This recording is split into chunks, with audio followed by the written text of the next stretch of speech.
This is the corner there, and there are additional drip stains present which are indicated in red. Okay. And what about page 10? So this is continuing down that northwest running sidewalk, so we're now walking towards the north. You can see I've depicted patterns D and E, which are both 2 areas of drip stains. Okay. And how about page 11? This is continuing further down that north-south sidewalk, moving further to the north. Once again, there are 2 additional areas, patterns F and pattern G, that are drip stains. And page 12? So this is now turning towards 1366. So this is the sidewalk that is now turning and heading west towards the door to 1366. There are, once again, 2 additional patterns, H and I, that are both consistent with drip stains. And then finally, for purposes of the sidewalk, what does page 13 show us? So page 13 is the portion of the sidewalk directly in front of the door for 1366. You can see that there is pattern J, which are additional drip stains. Pattern A through J make up a drip trail, and that's just a series of drip stains that show movement between 2 areas. So we have a drip trail from the position of the decedent to the positioning of the front door here. And so in terms of the totality of the sidewalk area, was there one type of blood pattern that predominated based on your observations? Yes, so it was predominantly drip stains which made up this drip trail. Okay. And if we go to page 14 and 15, where are we for purposes of orientation at the scene at this point? So this is the entryway into 1366, and then also that storm door, that screen door into 1366. Okay, and in this particular area, what, if any, type of blood patterns did you observe in photographs? So there were additional drip stains in this area, which were denoted as pattern N. You can see now, because we're on a smooth surface, they look more circular and smooth in their appearance. There was also transfer stains on the door, so that would indicate that a blood-bearing object came into contact with this door at some point. And there's also a drip pattern that is a liquid dripping into liquid, one of which is blood. So there was a liquid drop of blood, and additional drips now have dripped into it and created this pattern. Okay. And in terms of the transfer stain, hypothetically, could that come from a bloody bare foot? The transfer stain on the door? On the, sort of on the bottom that we're looking at, in the bottom right-hand corner? The bottom right-hand corner is a drip pattern. Okay. The transfer stains were present on the door in this area. There are additional. Okay, I'm sorry. Yeah, there are additional transfer I stains. missed that. Yeah. So the transfer stain would come from something touching the door that already has blood on it. Is that correct? Correct. Okay. And that's in the bottom left-hand corner? Yes, the bottom left-hand corner, and then the top of that is the storm door handle. That also had transfer stains. So the handle and the glass. Okay. And if we go to page 16, what does page 16 depict? So there were multiple transfer stains that were present on the main door. They were present on the exterior, on the deadbolt and the door handle. They were also present on the side of the door and on the interior of the door near the doorknob, and just on the inside of the door, above the doorknob. Okay. And how about page 17? What does that show us? So this is the ground inside the entryway. There are additional drip stains, which are a continuation of pattern N. There's also on this rug, we see outlined in that black is a pattern R, which is consistent with the transfer stain. There are pattern S, are spatter stains. That is blood that is, and a force is applied and it releases airborne drops that then fall to the ground. So think of if you have liquid blood and you hit it with a hammer and it causes blood drops to go flying and then they're deposited. Those are spatter stains. Sometimes when you have spatter stains, you can classify them as a different type of pattern, like an impact pattern or cast off. In this instance, because there's so few, it just indicates that blood was flinging off of something and landed in this area. Okay. And if we go to page 18, what does that depict? So 18 is showing the condition of the hallway that leads into the living room, and this is showing the original positioning of some keys in that area. Okay. And how about page 19? So page 19 is an overview of the amount of staining that was present in that hallway, and it shows that it basically, the majority starts near the beginning, or excuse me, near the end of that blue rug and extends past the bathroom door towards the actual living room. And as we move on from here in the presentation, are we going to be looking at specific patterns that you identified in this specific area? Yes, we are. Okay. And if we go to page 20, what does page 20 tell us? So page 20 starts with pattern U. These are two transfer stains. U1, you will notice that there's this square type pattern that's present. Sometimes when you have a transfer stain, the object that left behind that stain, you can see the outline of it.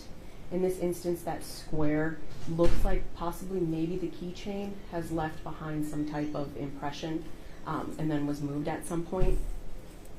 And then pattern V is an altered pool with spattered stains. So once again, pool is a large accumulation of blood.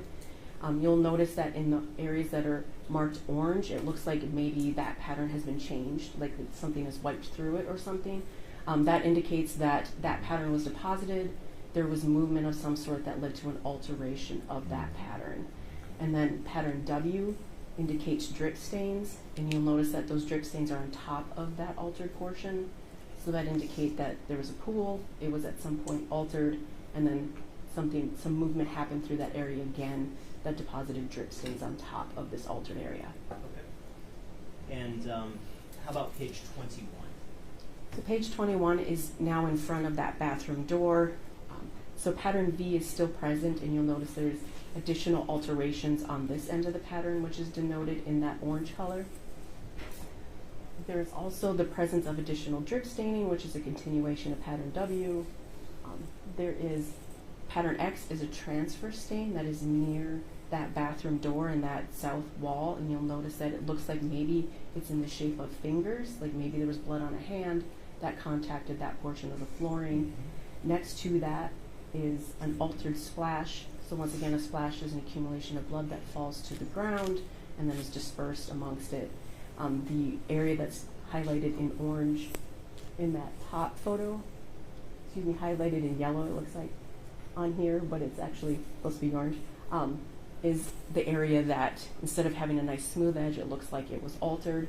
And then we also start to see pattern Z, which is we are going to see a continuation of pattern Z throughout much of this flooring. Pattern Z are transfer stains, and if you'll notice, they appear to possibly be in the shape of bare feet. So you can see the ball of a foot and toes. Z1 and Z3 both appear to be pointing towards the west, whereas Z2 appears to be pointing towards the east. So we have foot impressions in blood that are moving in multiple directions.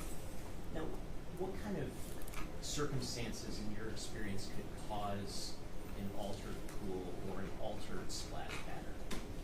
Alteration generally happens because after something has been deposited, something has come by now and moved through it. So it can happen due to movement of individuals at scene. So the altered pool could have been deposited, and then the individual could have then gotten up and moved around further while they're still actively bleeding and now have altered it. You can also see it due to EMS or some type of medical support or crime scene coming through an area and moving through these stained areas and now altering them. So it was after the stain was deposited, something moved through that area and changed its appearance. Okay. And if we go to page 22, what does page 22 show? This shows various areas of swipe stains and transfer stains that are on that south wall and on that bathroom door. So a swipe stain is if you have blood, say, on your hand, you come into contact with the wall and you move your hand. It's going to swipe that blood across that. And we can tell that it's a swipe stain due to the indications of the feathering, which I've noted on there. That feathering shows that movement happened when that stain was deposited. So this just indicates that blood-bearing objects came into contact with this area. And how about page 23? So this indicates that there are additional spatter stains, which are indicated in BB. There's also a projected pattern that's present here. So a projected pattern is blood that is forced out of an area under pressure. It's commonly seen with breaches to the circulatory system, so such as a neck wound. As the heart continues to pump, it can continue to create pressure that builds up and then forces blood out of those breaches in that circulatory system. And it's generally large, heavy stains that when they hit, they don't absorb right away and they'll start to run down. So you can see it looks like there's large amounts of staining that have now started to flow or run down towards the ground. And in terms of orienting ourselves, where is this located at the scene that we're looking at here? This is on the bathroom door. So it's on that south wall, on the bathroom door in the hallway. And it's located right around 32 inches or so from the ground.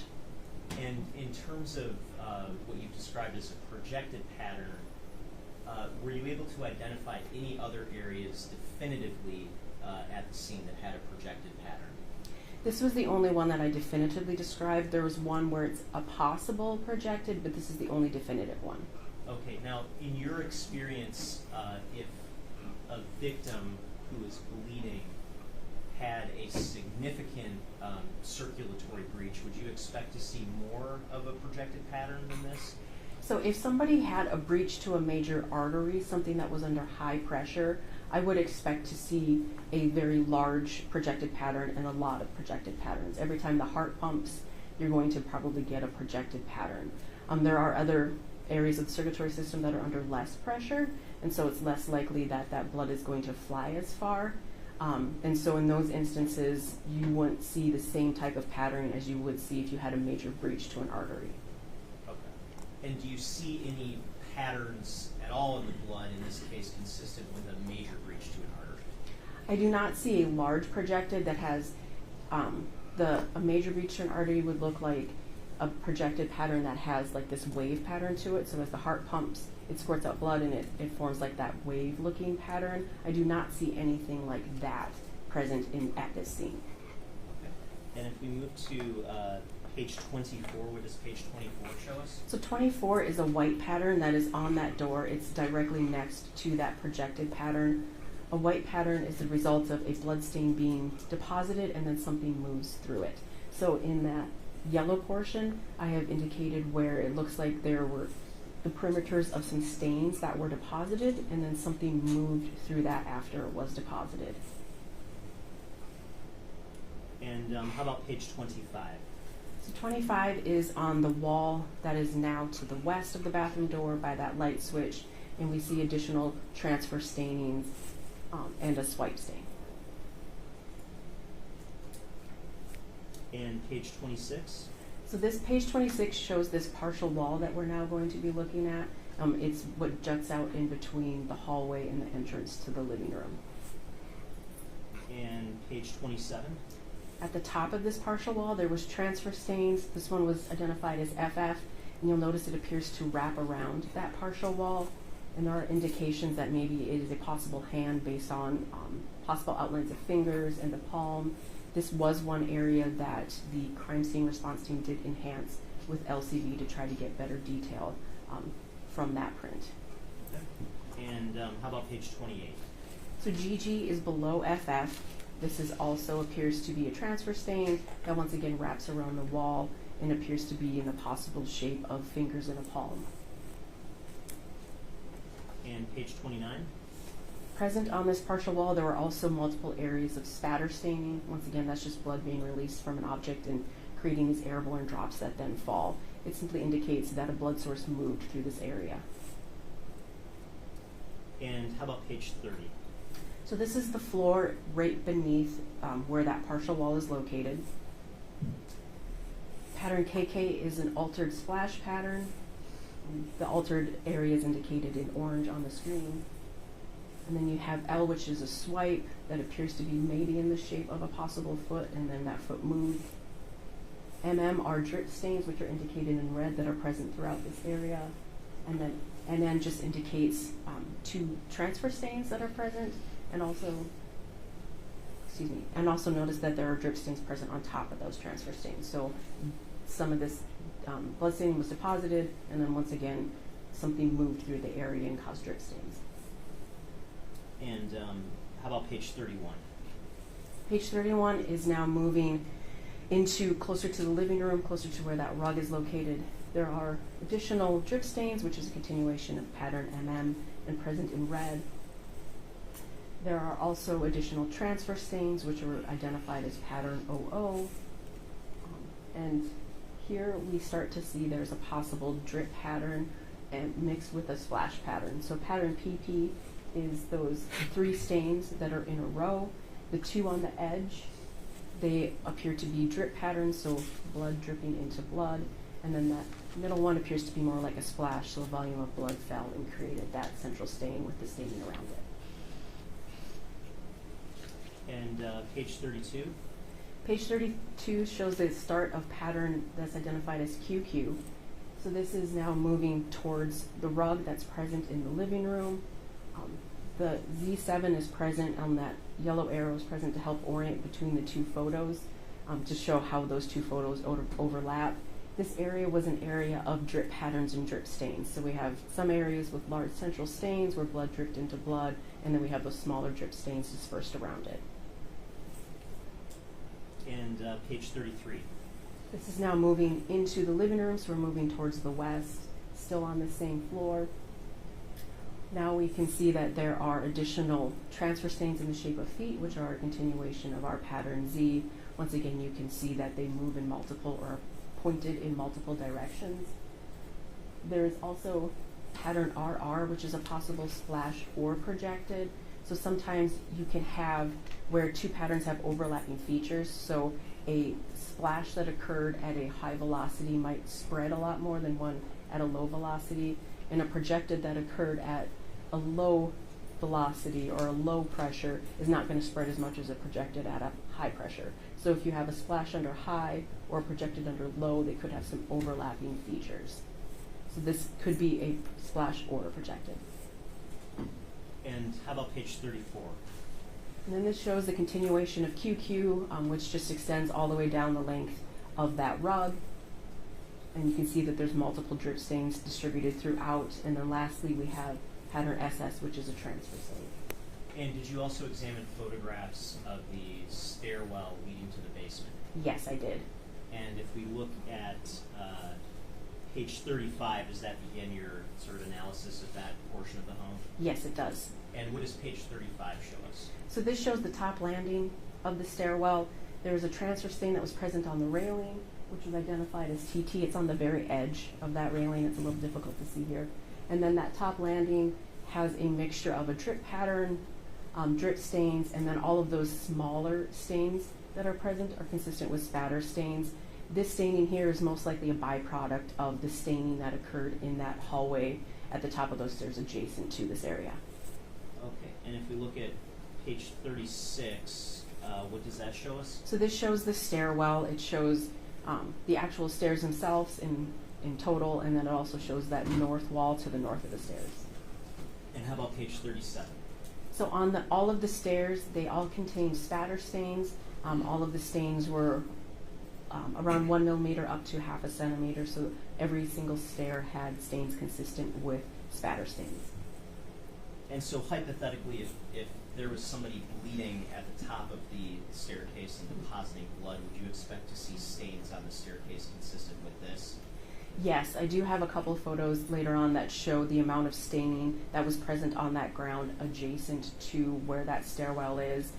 When you have some of these patterns being created, those spatter stains can fly a really long ways. So some of them could be because those spatter stains flew and then were deposited. It also could be the result of just movement. So as an individual is moving and bleeding, blood could be flying off of them. This could also have been part of what ended up in the stairwell. And in terms of pages 38 and 39, are those just more images of similar stains on the staircase? Yes, it is. Okay. How about page 40? So this shows that north wall of the stairwell. So if we are Assuming that as those patterns are being created and that is what's causing the satellite spatter to come and rain down into that stairwell, we would expect to see these elliptical stains also on the wall that have a downward directionality, and that is what we see. We can see that there are elliptical stains that look like they were moving towards the 6 o'clock or 5 o'clock direction. And how about page 41? That just shows more of those stains that are on that north wall that were present most likely as a byproduct of the staining that was formed on the main floor. And page 42? And this shows the relationship of that staining on the living room floor to the presence of the staining that's present on that stairwell. And page 43? These images show the condition of the living room. These were from some of the initial images I received from the initial processing, so I treated them as the condition of the living room upon arrival. And page 44? This is the end table that was located next to the couch. There was staining present on the items on the end table, consistent with a drip pattern, drip stains, and also a transfer stain. And how about page 45? This is an image of the couch. The pillows have been removed, and you can see that the majority of the staining is now just present along the front of those couch cushions. This staining is consistent with drip stains and just show that an individual was in the area, moving through the area and bleeding.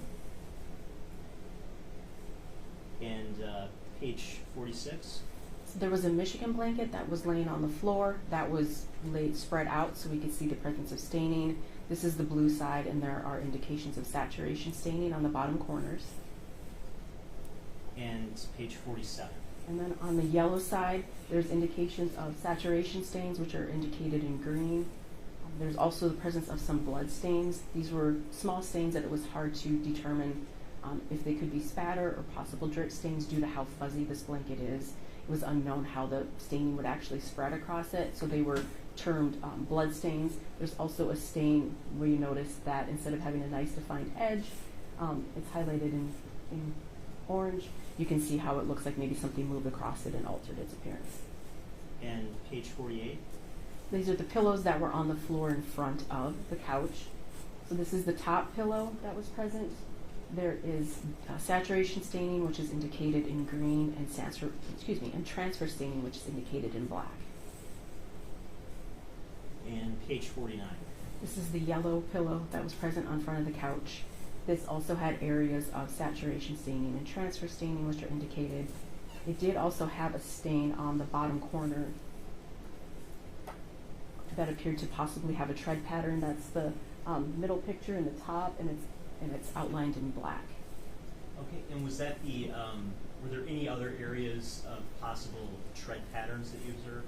There was. On the picture, on the top right photo, there is an area where it looks like maybe the shape of a shoe is present. And if you'll notice in the left side photo, that pillow was on top of a flip-flop. It appeared like maybe it had come into contact with that flip-flop after staining had been deposited and there was some transfer.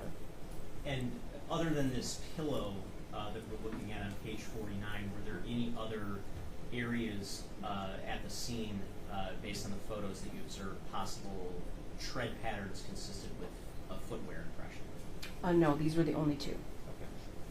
Okay. And how about page 50? What does that show us? So this shows the rug. On the north side of the rug in front of the couch, there were areas of drip stains and also an area of a transfer stain, which is indicated in black. And how about page 51? Once again, this is moving now further west on that rug, and there's additional areas of drip staining present. And page 52? This is now towards the middle of the couch. There's a saturation stain that is present, which is the large stain that's in the metal. Around that, you can see that there are drip stains, and there are also these very small, fine-looking stains. Those are consistent with spatter stains, and those stains are also present on the edge of the couch. The ones on the edge of the couch were most likely a byproduct from whatever formed that stain on the rug. However, because of how blood wicks into and spreads across a fabric, I can't tell exactly how that saturation stain got there, but most likely those spatter stains are a byproduct of that formation. And how about page 53? And then this shows where the footrest was positioned and the staining in that area. The items present have now been removed from that area, and you can see that there was staining on the rug underneath the positioning of some of these items, and these are consistent with drip stains. And page 54? And then this shows the flip-flops that were present and that there is blood staining present on top of these flip-flops.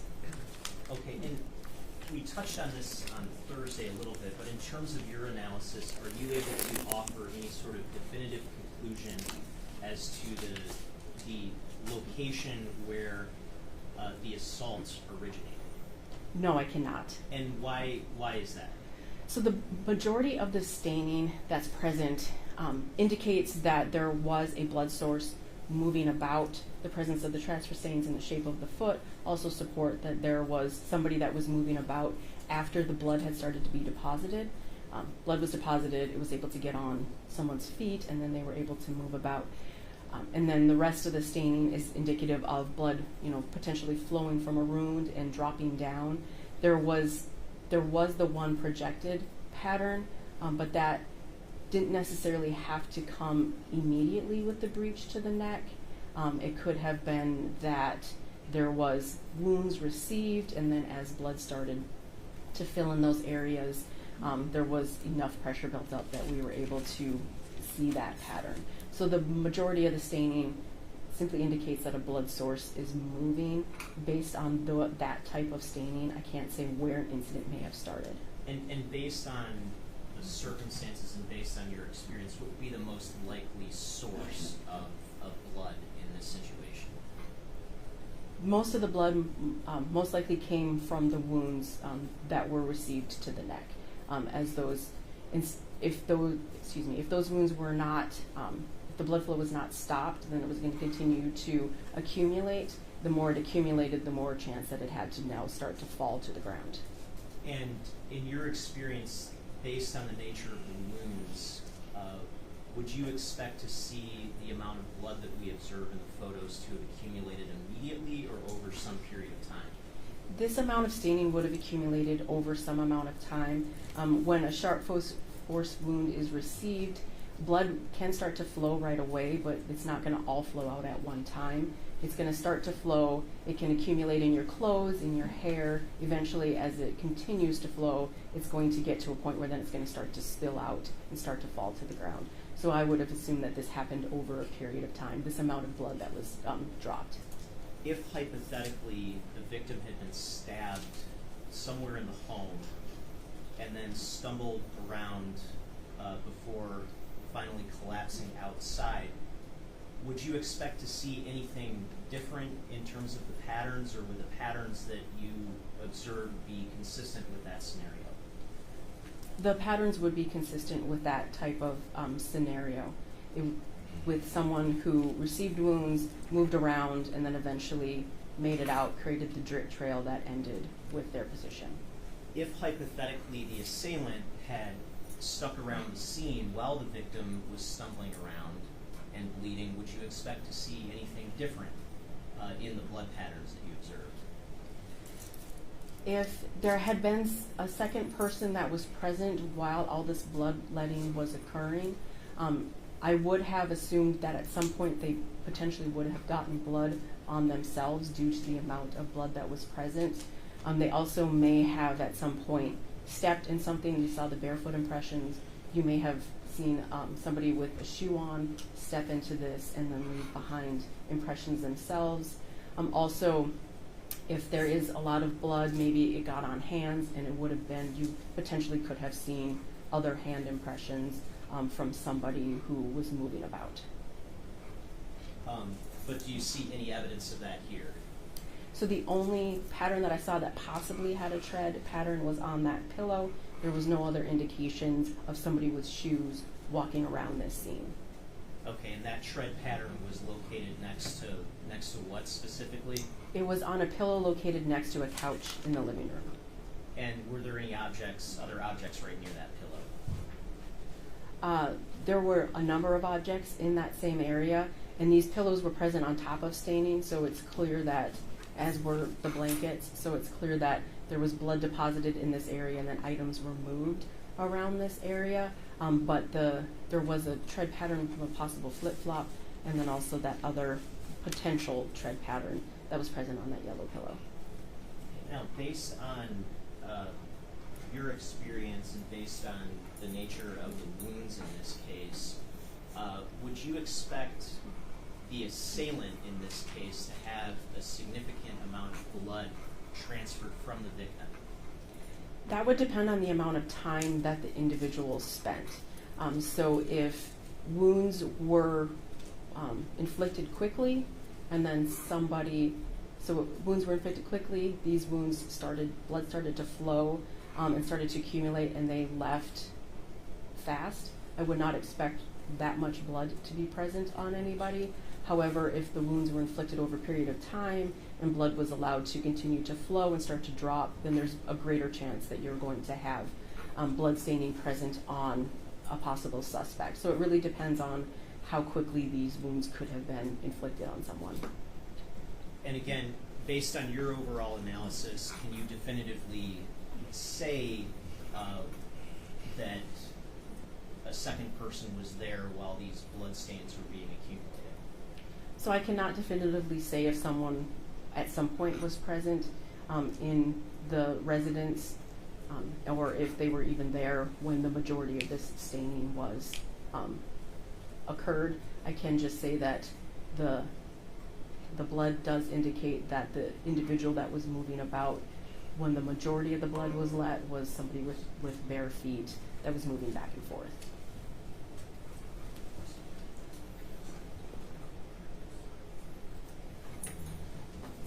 Thank you. Nothing further. Good morning. Good morning.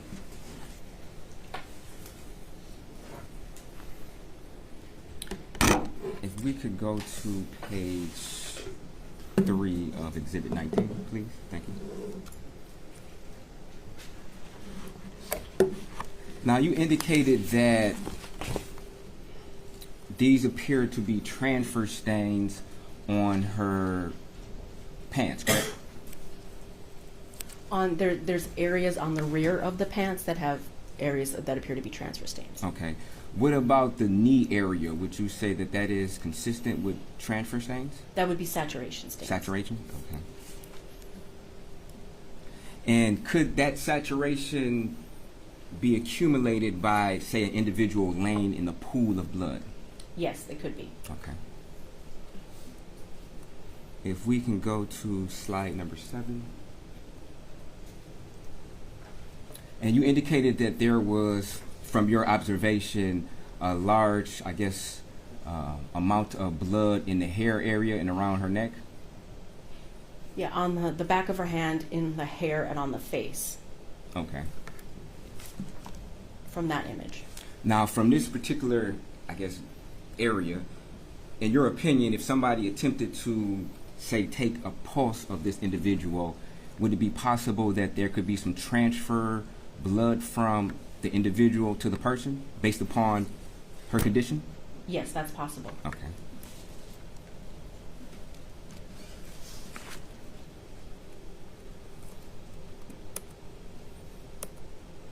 If we can go to slide 16, please.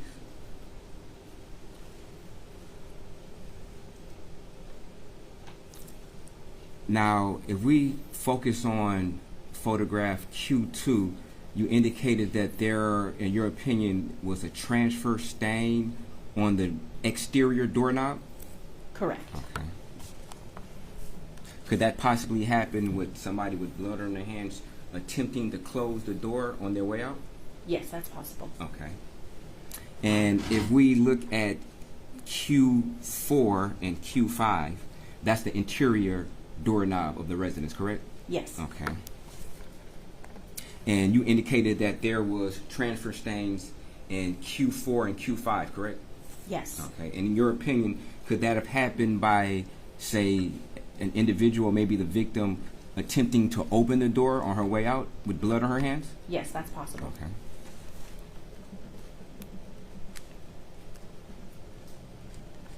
Could that also happen if, say, the assailant, the individual who did this particular crime, attempted to open the door and they had had blood on their hands, correct?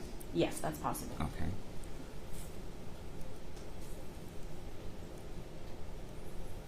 Now, if we can scroll to slide number 20, please.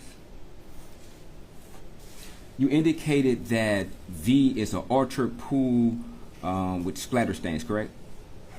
Yes, it is. Okay. And just to be clear, a pool would happen when there's a large accumulation of blood, say, for instance, if the victim was laying in the same position for a while? Yes, that is a possible way for how it got there. Okay. Now, based upon this amount of blood, is it possible that the victim could have been laying there for an extended amount of time? Yes, that's possible. Okay.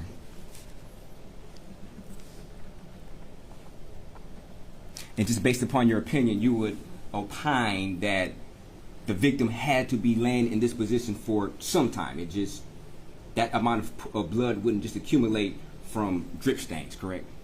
Correct. Yeah, there would have been an individual that was bleeding in this area for an amount of time for that to have happened, yes. Okay. And when you say orchard, that appears to you that maybe there was some movement through this particular pool, correct? Correct. Okay. Could that happen, say, for instance, if the victim was laying down there for an extended amount of time and moving, like trying to get up? Could that alter the pool? Yes, that could. Okay.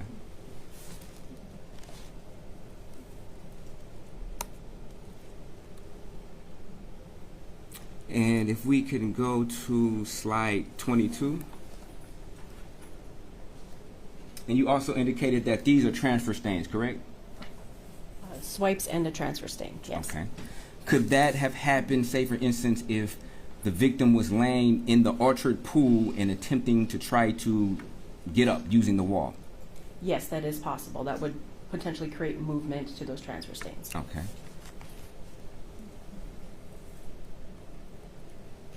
And I believe you indicated that, if we go to slide number, hold on, sorry.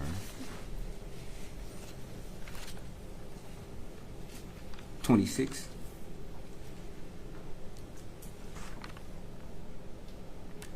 That would also, these are transfer stains also, from your opinion? On that partial wall, yes, there was 2 areas of transfer staining. Okay. And you also indicated that you observed would appear to be a handprint in the hallway? Yes, pattern X, which was down on the floor near the bathroom door, there appeared to be a transfer stain in the shape of possible fingers. Okay, if we can scroll to slide number 23. And is that depicted on this particular screen? Yes, down in the bottom right corner, I did put in a photo that shows the position of X and Y in relation to this door. X is present near that wall. Okay. In your opinion, could this particular transfer stain have happened if the victim was laying in the orchard pool for an extended amount of time and then tried to get up and they put their hand on the ground? That is a possibility, yes. Okay.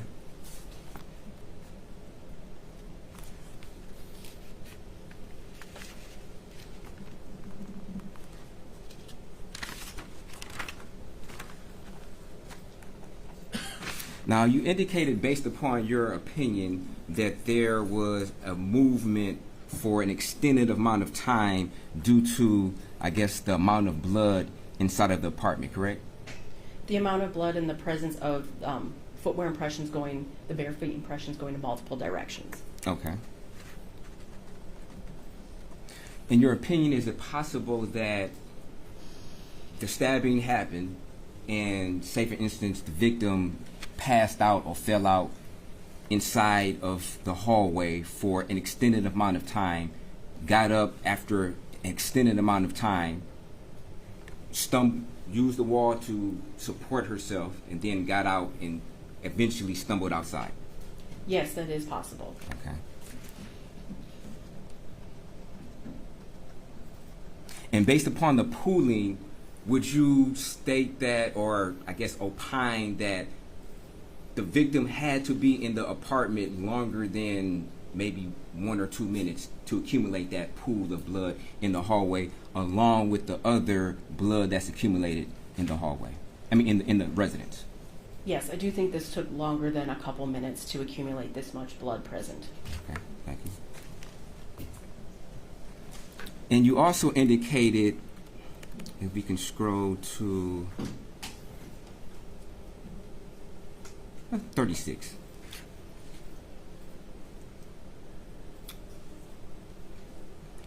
The blood drops that were on the stairwell, in your opinion, those were splash stains or Those drop are stains? I'm sorry.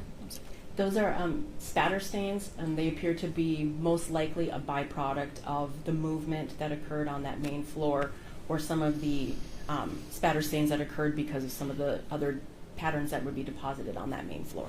Okay. Were you shown any photographs to analyze from the basement floor itself? Yes, I was. Okay. The entire basement floor? I was shown general photographs of the basement that did include photos that showed the floor, Okay. I believe. You believe, or if you're not sure, then? Yeah, I'm not entirely sure how well I could see the floor, but there were photographs of the basement. Okay. And when I mean basement, the basement floor, not just the basement itself. Correct. So there Okay. were photos of the basement, but I'm not entirely sure how well I could see the basement floor. Okay, fair enough. And if we can go to slide 43. It was your opinion that the pillows were moved around after the blood started to deposit, correct? So the two pillows on the floor, there was staining beneath them, so at some point they were moved around, and there was staining on the opposite side of them as well as the side that you can see. So at some point they were moved around while this event was occurring. Okay, in your opinion, would that be consistent with possibly a struggle inside of the residence where blood started to deposit and then the pillows were moved around because of some tussle? Would that be consistent? It could be possible that that is why they were moved, is because there was some type of altercation. Okay.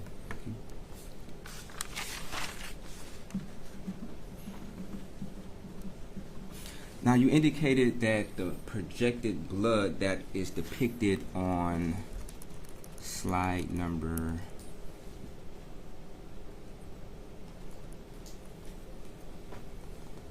I believe 23, if I'm not mistaken. You indicated that this, in your opinion, was done from the neck wound, correct? Yes, Okay. that this would be the result of the neck wounds. Okay.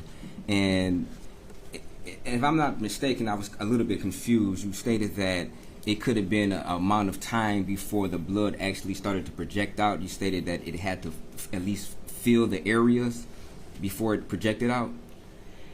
Yeah, so if you have a breach of like a vein or maybe just a nick to an artery where it's less pressure, I'm not sure that I would expect blood to immediately project a great distance, but as a wound filled with blood and you had that pressure now from, even though it's a low pressure from the vein, I think at that point it could have created the pressure to project that blood out. Okay, so just to be clear, it would be the severed artery that's actually projecting the wound out, correct?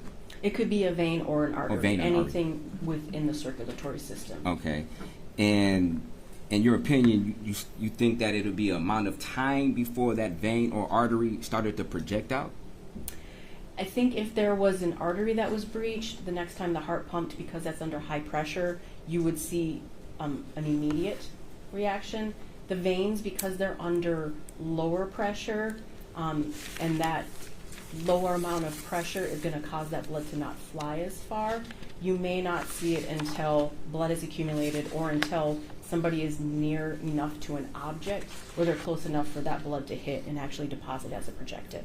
Okay, and before making this analysis, did you have an opportunity to read the autopsy report? I read the autopsy report after I had done my initial assessment of these patterns, so I did read the autopsy report. Okay, and after reading the autopsy report, did it shed some type of guidance for you to know whether or not there was a sever of any type of arteries or veins? It did not indicate in there that there was a particular sever of any particular artery or vein. I did not do the analysis, so I'm just relying on what it said. But this is consistent with what we would see with a projected pattern, which happens because of breaches in the circulatory system. Okay, fair enough. And in your opinion, how far would you opine that there was this projection of blood from the body? So it did have to hit with enough pressure, I guess, for it to create that projected pattern look. I can't say an exact distance, but somebody could have been directly next to it, or maybe I guess I can't exactly say how far away they could have been, but I think they would have been close to this area to create that pattern. Okay. And based upon this pattern, it's very possible that whoever stabbed the victim, that this projection could have projected upon them and they would have received blood on their person, correct? So I think if somebody was close, very close to the individual during this, it is possible that they could have received some type of staining on them. Okay. And you were able to look at the autopsy photos, correct? Yes, I Okay. was. And you were able to see that this particular victim was stabbed in the front of the neck, correct? Yes. And also multiple times in the side of the neck, correct? Yes. And also in the back of the neck? Yes. And also in the back of the head twice? Yes. Okay. Would you agree that to be stabbed in multiple positions of somebody's body would take some amount of time and change of position in order to effectuate those stab wounds? Yes, I do think that in order for someone to be able to turn, or for somebody to go around somebody, that is going to take a small amount of time, but I don't know exactly how much time. Okay. And you said a small amount of time. It could take more than a small amount of time, correct? It could, yes. Okay.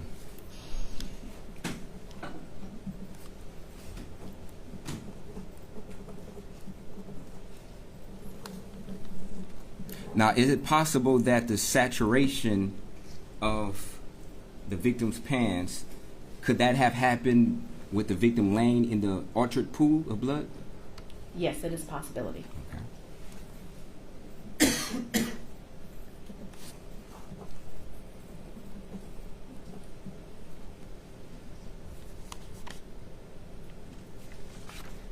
Now, you indicated that you were only presented with one tread impression photograph, correct?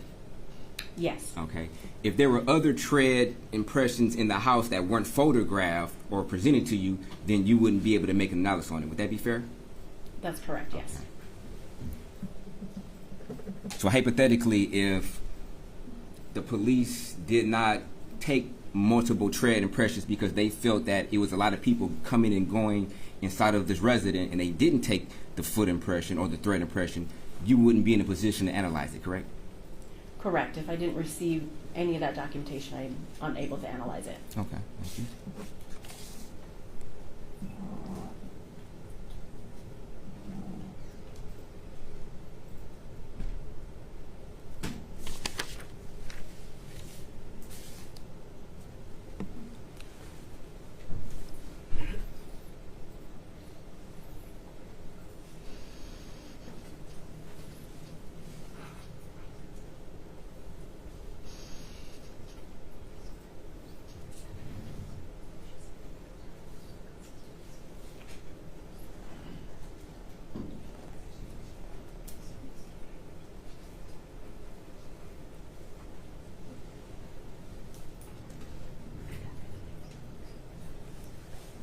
Thank you. No further questions. Yes, Your Honor, just briefly.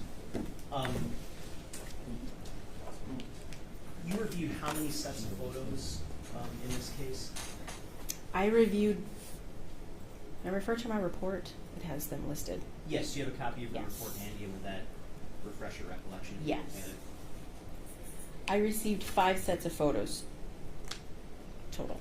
And in looking through each and every one of those sets of photos, did you see any potential footwear impressions on the ground in blood? Footwear impressions. I did not see any potential footwear impressions in blood on the bare floor. No. Okay. There was some questions involving the phrase extended period of time. When we're talking about an extended period of time for purposes of some of the opinions that you gave, are we talking seconds? Are we talking minutes? Are we talking hours? With regards to how long would it taken for blood to flow and Correct. patterns to be created? In terms of how long it would have taken for all of the blood that we see here at the scene to have accumulated, are you able to give us sort of a guidepost for what you mean when we're talking about an extended period of time?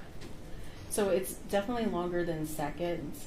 I'm not sure how quickly, given those number of wounds, it would have taken for someone to completely bleed out. But based on that amount of blood staining, I would say it was probably in the ballpark of multiple minutes, maybe.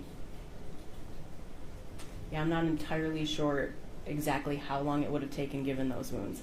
But it was more than seconds. It would have been somebody moving around for multiple minutes. And in terms of your review of the photos, did you identify anything relevant in the basement for purposes of your analysis? Based on the photos I was provided, no. I only noticed that staining in the stairwell. Okay, and were you directed by investigators toward anything else to look at in the basement? I was not. I was only supplied the photographs, which I reviewed all of them. Okay. And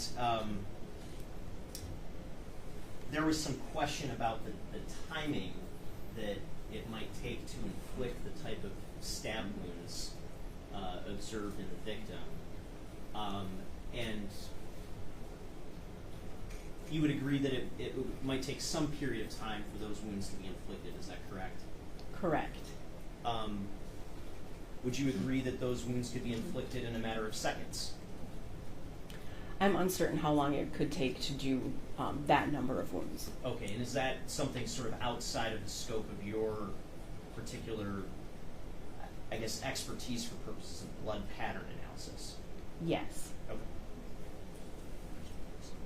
Thank you, nothing further. Any recalls? Yeah, just briefly. In terms of extended amount of time in regards to this pooling, would it be a fair statement that, in your opinion, that this pooling had to be multiple minutes, if not many minutes, as far as the pooling? Yeah, it did have to be multiple minutes. I can't say if it would have been necessarily longer than 10. I'm not entirely certain how long, given the number of wounds that were present, how long blood would flow out of all of those. But it was definitely multiple minutes. Okay, thank you. No further questions. Any further? Nothing, thanks. Questions from the jury? Don't see any hands. Oh, yeah, okay. Council approach?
you know, was the footwear tread, or possible footwear tread, on the yellow pillow analyzed to see if it matched the flip-flop? So there is a footwear impression report that was done by the trace unit, and they did do some comparisons to the impressions on that pillow. But you didn't do that yourself? Correct. Okay, so that might be someone else who didn't testify about that. Any other questions? Mr. No, Brown? Your Honor, thank you. Mr. Brown? No. Any other questions from the jury? Okay, thank you, ma'am. You may step down, come back around behind the bench.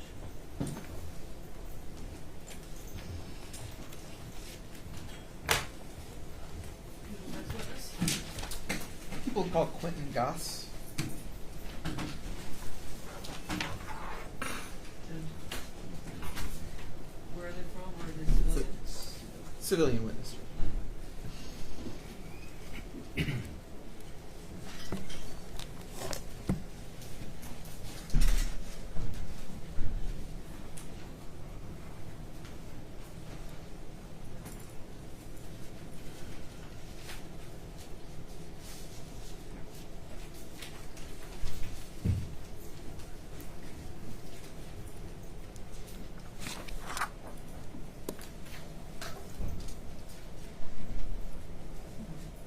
raise your right hand. You swear or affirm to tell the truth, the whole truth, and nothing but the truth. Thank you. Proceed.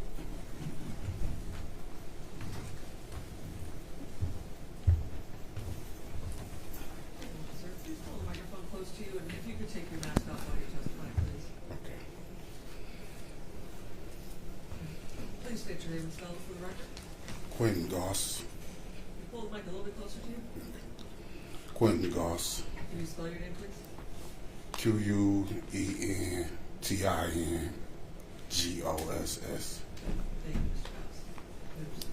You may proceed. Good morning, sir. Back on October 20th of 2023, what type of work were you doing? I was doing mobile security work. All right, and the security work that you were doing, were you working for like a company? Yes. And what was the name of that company? Eagle Security. All right, and as part of your job responsibilities, would you patrol around the area of Joliet Place by Lafayette in near downtown Detroit? Yes. All right, and so when you say mobile security, can you just kind of describe what exactly type of work you did on and around October 20th of 2023? Well, basically, I just patrol, the area. That's basically it. Just doing patrol around the area. So to do these patrols, were you in a vehicle or would you walk around on foot? Vehicle. And what type of vehicle was it, if you can remember? It was a Equinox. Like a sport utility vehicle? Yes. And would this vehicle, would it have any lights or any sort of identification on the outside of the vehicle? Yes. What did it have? I had like siren lights. It had lights? Patrol lights, yes. Okay. Now, when you would work out on patrol, particularly on October 20th, was there anyone else in the car with you or working with you to do your patrols? No. All right. And what shift did you work starting on October 20th forward? I worked the night shift. Okay. And do you remember what time that shift started at? 7 o'clock. 7 p.m. like it's considered night. All right. So 7 p.m. and then how long was your shift? From 7 to 7 a.m. 7 p.m. to 7 a.m. All right. So on October 20th of 2023, you worked from 7 p.m. to 7 a.m.? Yes. All right. And can you just describe what, if you're in a vehicle, what sort of areas are you driving around in your vehicle over the course of that 12 hours? It's basically driving like the same areas. It's like I maybe got like 3 areas that I drive around the townhome complexes, and then I'll take a break, and then I restart the process all over again. And what is the purpose when you're out on patrol? What kind of things are you looking for, or are you keeping an eye on? What are you trying to do? Basically, I'm just making sure, like, no suspects breaking in cars or vandalizing, the building. Now, during that time, were you carrying a gun or anything like that? No, sir. All right. And if you had noticed something out of the ordinary, what would you do typically if you had a situation that was causing a problem? Well, I'll contact my supervisor, or I'll call, the police. All right. And so on October 20th, starting at 7 p.m., moving forward throughout your shift, do you remember anything out of the ordinary or that got your attention as you were patrolling the area? No, sir. Okay. Did you hear any loud noises like screaming or yelling or anything like that? No, sir. Did you see any suspicious persons that got your attention over the course of that 12 hours? No, sir. All right. And at any point over the course of that night, did you ever get out of your car to do any foot patrols? No, sir. Okay. And so, particularly in the area of these townhomes on Joliet Place, where would you ever drive in any of the parking lots that are associated with those townhomes? No, like, if somebody wanted to get, escorted to their place, then I would get out and escort them. But other than that, I usually just sit in the car. All right. And so on this night, did you have to get out of your car to escort anyone? No. Did there ever come a point during that whole 12-hour shift that you worked that you noticed any deceased bodies or people who were injured? No. Okay.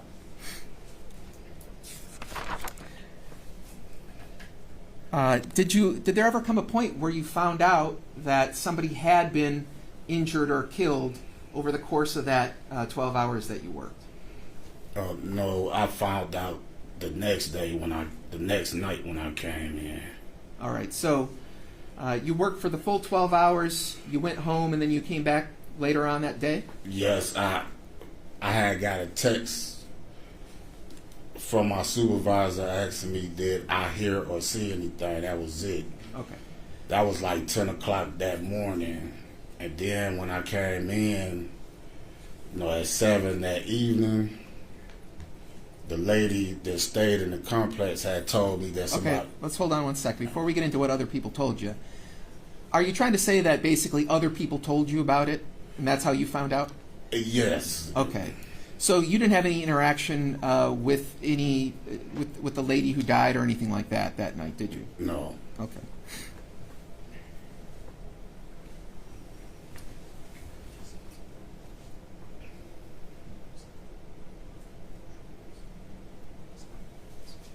Now, you mentioned that you were the only person working in your vehicle that night. Yes. Are there any other vehicles for the corporation doing security in that area that were also on patrol that night? Well, I know it's around the corner from the location. They have they do patrol. I forgot the name of the street, but they do patrol around there too. But that night, do you remember, running into any other patrolling security people with a car with lights on the outside? No, sir. Okay. I don't have anything else.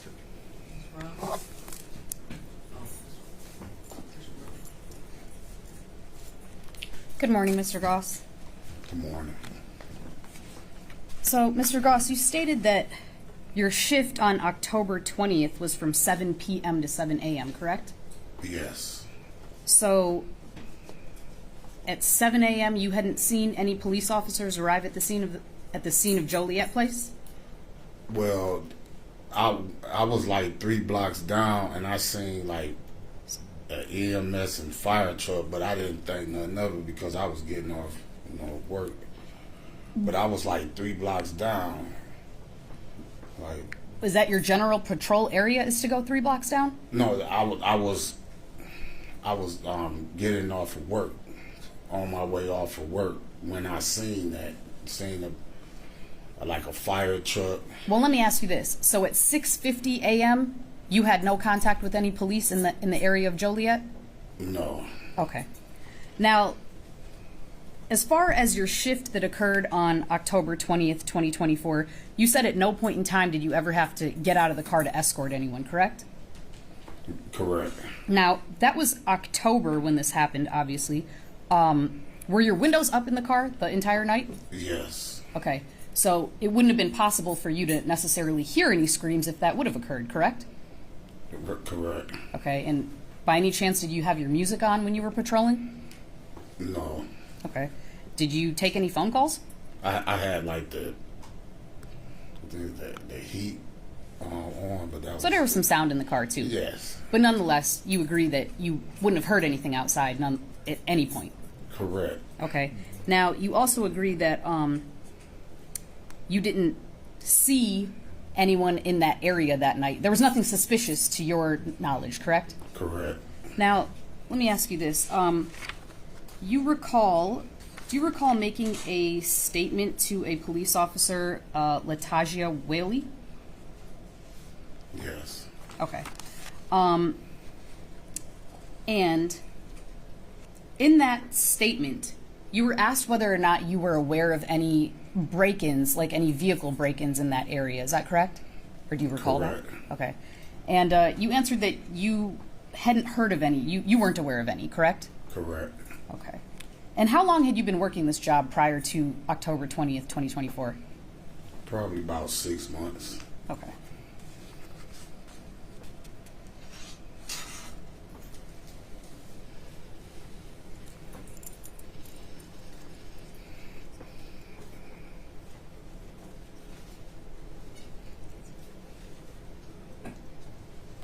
Nothing further, thank you. You're right.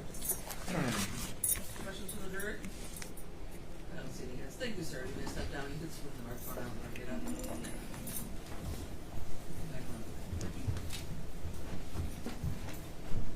Next witness. People call Benjamin Safran. Stillian? Yes.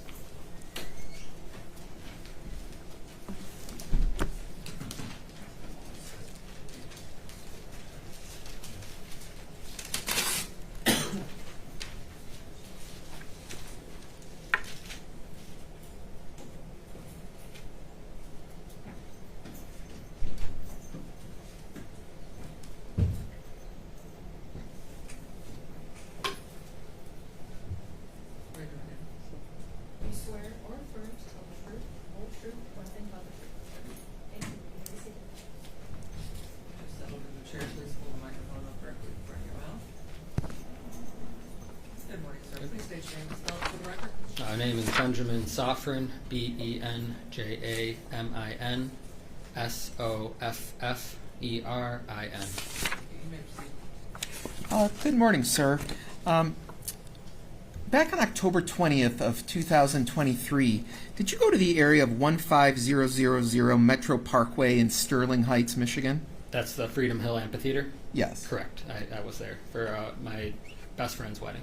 All right. So you went to a wedding that night? Correct. And let me ask you this. While you were at the wedding, did you come into contact with anyone that you later danced with and exchanged numbers with?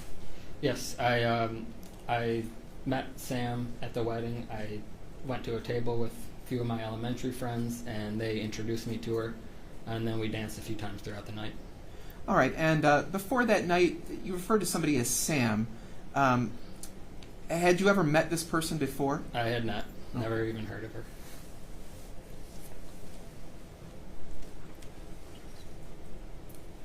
May I approach you? May. Show you what's been marked as People's Proposed Exhibit 25. Do you see yourself in that photograph? I do, And do you recognize that as being a photograph from the wedding you attended? absolutely. All right. People would move to admit People's Proposed Exhibit 25. No objection. People's 25 will be admitted.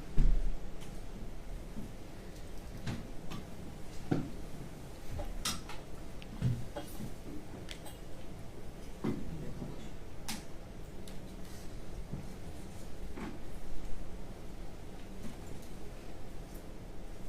All right, sir. Now, if you can kind of look behind you. Now, the person that you've identified as Sam, do you see her in this photograph? Yes, sir. Front and center. All right. And can you just describe what kind of clothing that person's wearing that you've identified? Blue dress. Okay. And so that's the person that you met for the first time that night? Correct. Okay. Now, can you just describe how you were able to interact with her or talk with her? How did that come about? My friends just introduced me. I thought she was cute, so I went over and we danced a few times. I was pretty drunk, considering it was my best friend's wedding. I was in the groom's party, drinking from early on. Don't remember much of the conversation. All I do remember about the conversation is how she had met the bride and groom, and they had worked together, and that's all I really remember about conversation.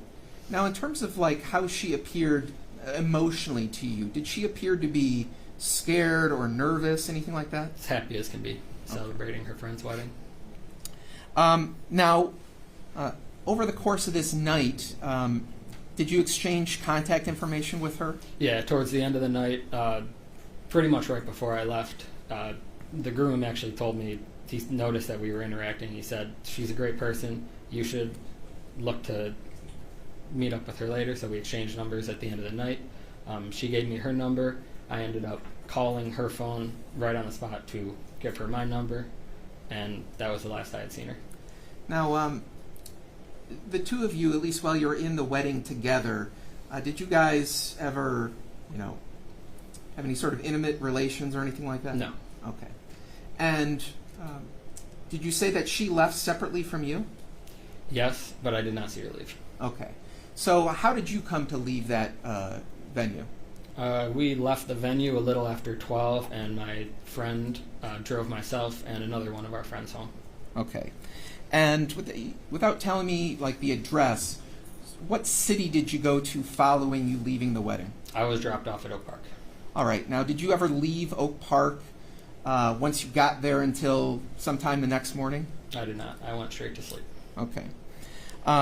Did it come about some way that you became aware that this person named Sam that you had been talking to died later that night?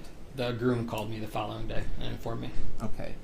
And after you found out about it, did you ever have any contact with any police officers after that? Yes, the 22nd, so the day after the groom told me. Okay. The, And did you go to the police, or did the police call you? How did that come about? the police came to my door.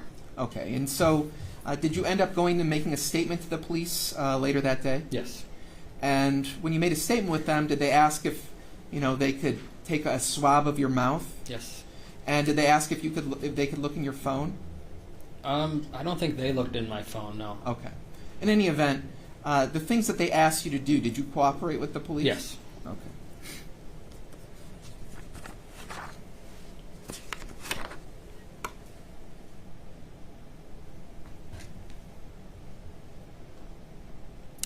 And what time do you think you got back to Oak Park?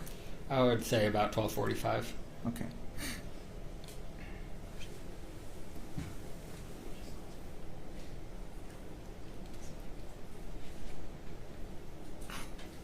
Now, I remember you testified that you tried to exchange numbers. Do you actually know if you got her actual correct number? So I accidentally put the number in wrong. I had one extra digit on the number, so when I called her, the call didn't go through. I just assumed I don't have service.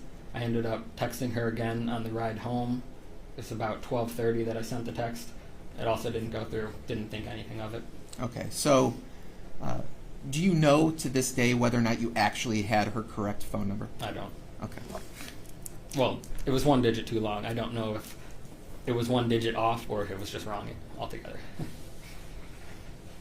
I don't have any other questions, Chip.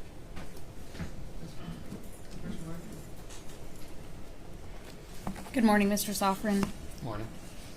So, Mr. Sofrin, you started your testimony today by indicating that you were very drunk throughout the entirety of this wedding, fair to say? Correct. You'd been drinking early in the morning till late in the evening, right? Not in the morning, no. When Oh, I arrived at the wedding Oh, to get Okay. ready with the groom's party. okay. But nonetheless, you were intoxicated. Correct. Okay. Well, you also stated that Sam seemed in a celebratory mood or whatever, correct? Correct. Well, fair to say that you wouldn't really be able to pick up on the subtle cues because you're pretty drunk. By the end of the night, correct. I was very drunk. At the beginning of the night, no, I would definitely be able to pick up on cues. Okay. Well, you were shown that photograph. If you turn around and take a look at that again, that was Exhibit 25. And you said that you're in that photograph and Sam is in that photograph, correct? Correct. Do you know who took that photograph? I have no idea. Okay. Did you at any point in time throughout the evening exchange social media handles with Sam? No. Do you know whether or not she had social media? I have no idea. Do you have social media? I do. Do you know whether or not anyone else at the wedding had social media? Yeah. Okay. Do you know whether or not anyone uploaded photographs such as this that would depict you and her to social media that night? Nope. No, you don't know? I don't know. Okay. But it could have happened. It could have happened. Okay. Now, do you know whether or not Sam was drinking that night? I do not know. Okay. Did you and Sam happen to do any drugs together that night? We did not. Okay.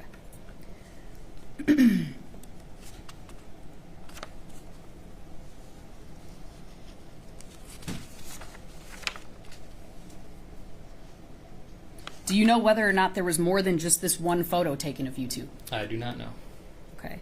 You said that the two of you were dancing together numerous times, correct? Correct. Do you know whether or not anyone took photos of the two of you dancing together? I don't know.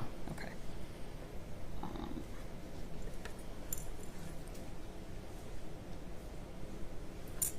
Were you two dancing to slow songs together? No slow songs. It was all upbeat, happy, just energetic. Energetic, okay.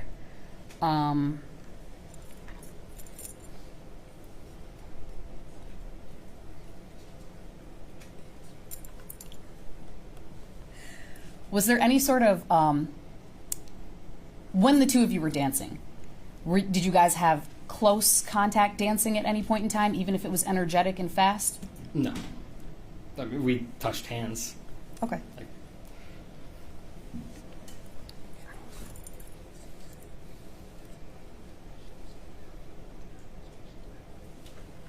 You indicated that you never saw Sam leave that night, right? correct. So you wouldn't have known whether or not she was in a hurry or she was anxiously leaving, correct? Now, you don't know whether or not Sam received any sort of phone calls or texts prior to her leaving that wedding, do you? I do not know. Okay. You wouldn't know whether or not she was expecting someone at home, would you? I wouldn't.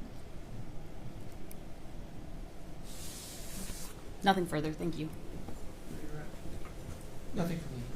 Questions from the jury? I don't see any hands. Thank you, sir. You may step down. Back around behind the bench. Your next witness? The people called Jesse Conwell, civilian.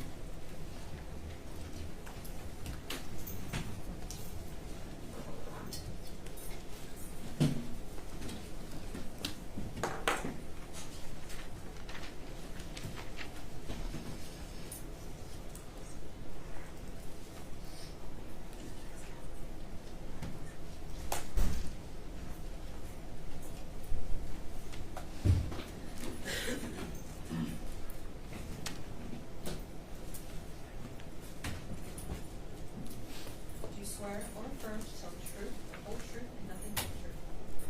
Thank you. Have a seat.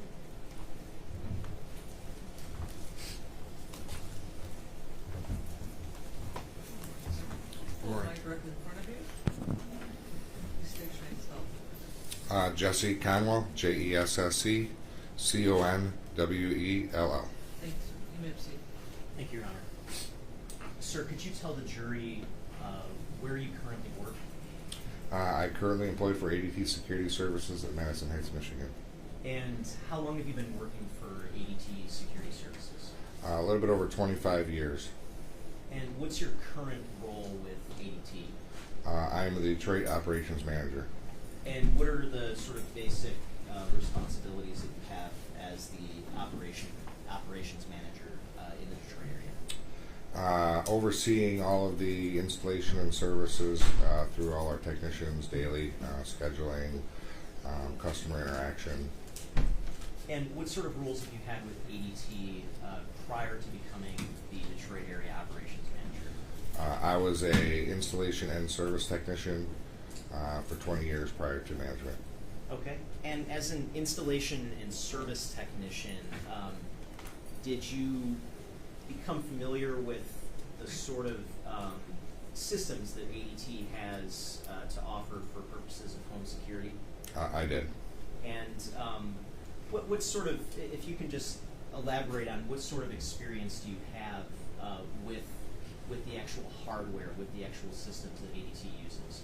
I've been well trained and versed in multiple systems throughout the last 25 years. Install them, troubleshoot them, moved items, etc. Okay. And I want to show you what has been marked as admitted as People's Exhibit 10, in particular page 97. And I want to zoom in on a particular area of this exhibit. If you can take a look behind you, sir. Oops, sorry. That's not the right area. Just my screen got changed. Sorry. Do you see the object toward the? Yeah.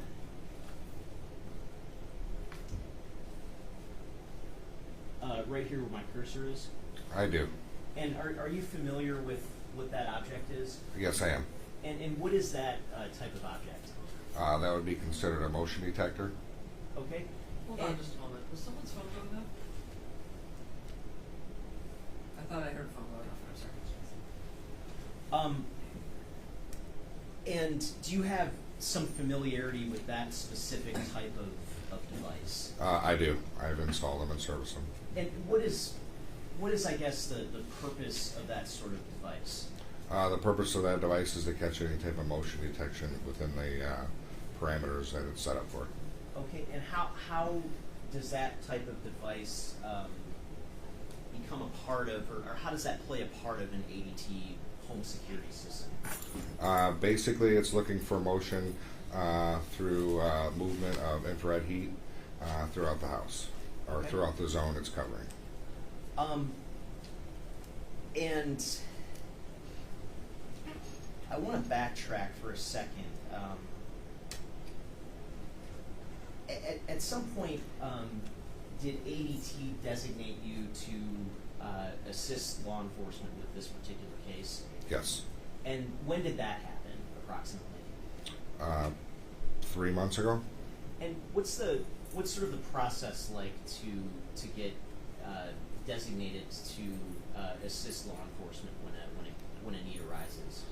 They would have to contact our corporate legal department and process the following steps through them in order for us to be able to, assist them in any way. Okay, and based on your experience, is that a process that unfolds right away as soon as a request is made? No, it takes some time. Okay, and based on your experience, do you understand why that might take some time? Oh, yeah, I'm sure they don't want to give up Objection. trade. I think this calls for speculation. I think this goes beyond the scope of his duties. Okay.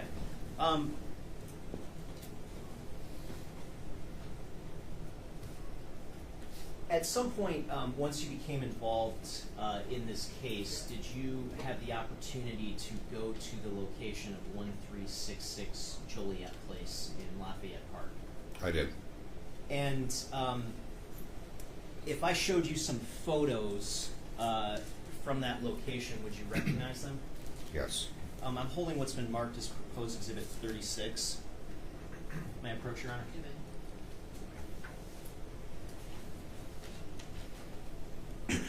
Sir, could you take a look at those photos, and when you're done looking at them, let me know whether those fairly and accurately depict what you viewed at 1366 Joliet Place?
Yeah, I recognize all these.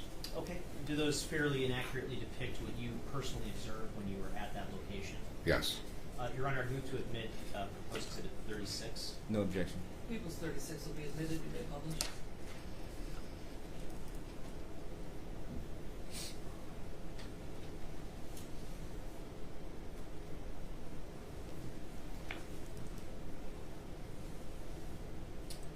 And just starting with the first page of exhibit 36, is this the location that you went to?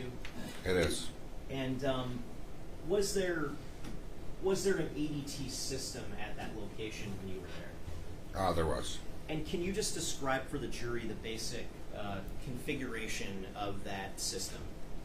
It had standard our standard 7-inch touchscreen. It's a wireless system. It had one motion and a front door, a back door, and a basement door. Okay. And if we go to page 2, what are we looking at here? That would be a wireless door contact or a window contact. Okay. And page 3, would that be the door that was on? Yes. And was that the front door? That was the front door, yes. Okay. And can you explain to the jury, in your sort of experience, just how is a sensor like this door sensor configured to work? Well, it has a electronic magnetic reed in it, and one side of the contact is the actual circuit board with the programming and whatnot in it, and the other side would be just a magnet. Okay. And do the two sensors have to be a certain distance away from one another for the door to be considered open or closed in terms of the system? Yeah, oh, absolutely. It has to be within a tolerance. Usually, I believe that sensor is about 1/2 to 3/4 inch maximum opening. Okay, and so if the sensor was if the door is completely closed and the sensors are aligned, would that be considered closed for purposes of the system? Yes, it would report as a closed sensor. And then if you start to open the door, just let's say 1/4 inch, would that still be registered as closed? Correct. And then how far would the door have to be open for the door to be then registered as open? A minimum of half inch to 3/4 inch maximum. Okay, and so this position that you see on page 5, the way the sensors are aligned, would that register as open or closed? That would register as open. Okay. And if we go to page 8, do you see another sensor depicted on this page? Yes, I see a door sensor and a motion in that picture. Okay. And if we go to page, let's start with 10, would that be the motion sensor on the back door? No, that would be a door sensor. I'm sorry, a door sensor on the back door. I misspoke. And is that the same type of sensor that was on the front door? It is. Okay. And if we look at page 9, what type of sensor is that? That would be a motion detector. Okay. And what is your sort of understanding of the sort of tolerance level for the types of motion that can be significant enough for that sensor to pick up? Does it pick up all motion? Negative. Does it pick up motion from, let's say, like a pet? If the pet is underneath the 3-foot mark and under the value weight of about 70 pounds, it will ignore it. Okay. If I'm going to go back to Exhibit 10, page 97. If hypothetically someone had been sleeping on that couch or laying down on the couch, maybe making some movements, like would that would you expect that sort of motion to trigger the motion sensor? No. They would have to physically get up off the couch and move. Okay. And when you were at the location, did you have an opportunity to utilize the actual panel that was part of the ADT system? Yeah, we actually tested it while we were there. Okay, and is that depicted on page 12 of Exhibit 36? Yes, that's the standard 7-inch touchpad. And in terms of your review of the equipment at the location, did you see anything indicating that the system wasn't working properly? No, there was no trouble on the system at all. After we tested it a few times, it seemed to work perfectly fine. Okay. And if you had an opportunity to look at some ADT records generated from this particular system at 1366 Joliet Place. Yes. And can you explain to the jury, does ADT keep records of events from a security system? They do. Okay. And you've had an opportunity to look at records from this particular system, including the date of October 21st of 2023, is that correct? I have. And is it fair to say you didn't actually pull those records yourself, but you've had an opportunity to review them? Correct. And who is responsible for pulling those records, if you know? Someone when upper corporate, maybe legal, I don't know. Okay. Your Honor, I'm holding what's been marked as proposed exhibits 37 and 38. They're certified copies of records from ADT, and I would move for those to be admitted under Michigan Rule of Evidence 902, subsection 11. No objection. I'm sorry, which numbers are those? 37 and 38, Your Honor. Okay, so People's 37, 38 would be admitted, you may publish. Okay.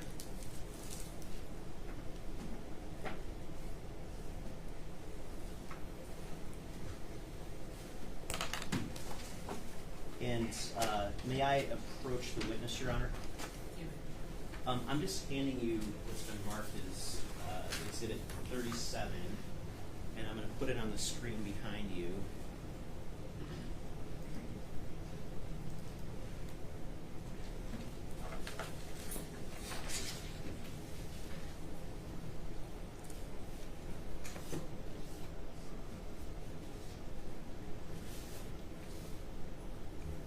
And I have some questions about some of the data on the first page of the spreadsheet with respect to the date of October 21st of 2023. And I want to direct your attention, if you look at the data starting at the timestamp of 0 and 31 seconds on October 21st of 2023, is there a specific event that was registered at that time? Yeah, it looks like the front door was open. Okay, and now, do you see any sort of record in the data here that the system at this location was armed at that time? No, it was not armed. And in your experience, even when an ADT alarm system isn't armed, does this sort of data still get collected? Yes. Okay. And so that 031, would that translate to 12:31 a.m.? It would. Okay. And what's the next event that was registered based on the data? Looks like the living room motion detector. Okay, and what is that time of that specific event? 032. And can you read for the jury just what the description of that event is at 12:32? The motion detector, obviously seeing the motion detection within the parameters that it's looking for. Okay, and so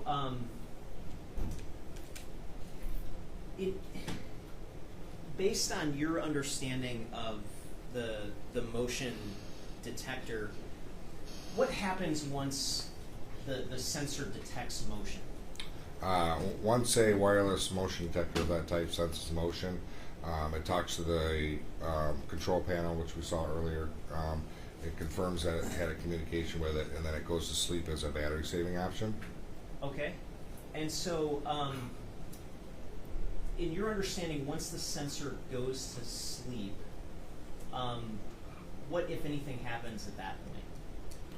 It'll stop reporting for 2 to 3 minutes. Okay.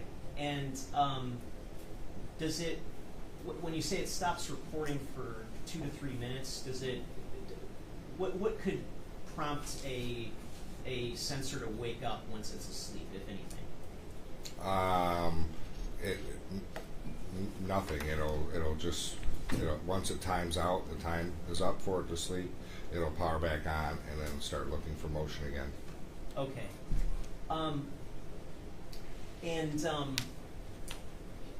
In terms of the next event after that, that area where it says living room motion detected, DET activated, what's the time of the next event? 0:35. And what is what's the description of the event at that point? Looks like the back door was open. Okay, and what's the next event reflected right after that? 0:38. And so that's 3 minutes later. Yes. And what is the event reflected at that point? It was probably closed at that point. Okay, and it looks like both events read open/closed. Is that Correct. And just to be clear, is he speculating? Because he's indicated it'll probably be closed. So I'm not sure if he's guessing or not, or if he's able to read it and give us a definitive answer. That would be the normal way it would read. In here is open and then closed. If it was left open, it would let us know it was left open. okay? And do you see any indication in the data that the back door was left open?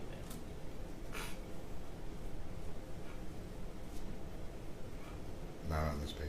No. Okay. And after that 12:38 a.m. mark, what is the time of the next event? Looks like it notified that the front door was still open. Okay. And what was the time of that event?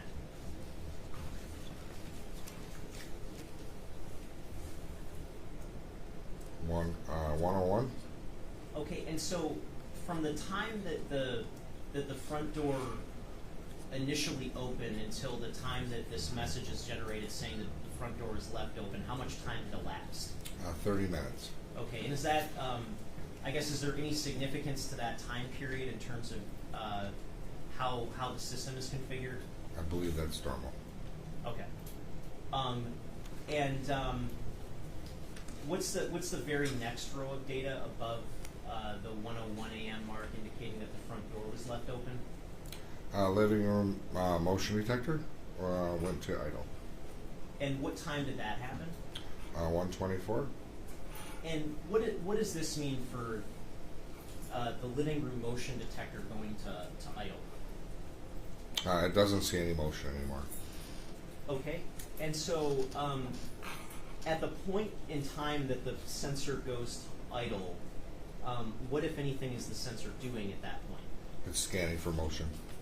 Okay, and so is that idle kind of almost counterintuitive because it sounds like it's awake at that point when it's idle? Correct. Okay. Now, what is the next row of data above the living room motion sensor idle at 1:24 p.m. or a.m.? The modem ping. And what does the modem ping mean? It's a standard test. It's testing the communication with the monitoring station. Okay. And what time was the modem ping? 1:54. And what is the very next row of data after the 1:54 a.m. time frame? Looks like there was some motion in the living room area. And what time was that reflected? 4:20. And what is the next row of data after that? Living room motion went idle again at 4:22. And the next row of data after that? The system testing in again. And the next row of data after that? Living room motion detector was activated again. And what time was that? 7:52. Between the time period of 12:31 a.m. and 7:52 a.m. on October 21st of 2023, is there any data that suggests that the front door was ever closed during that time? No, I do not see any here.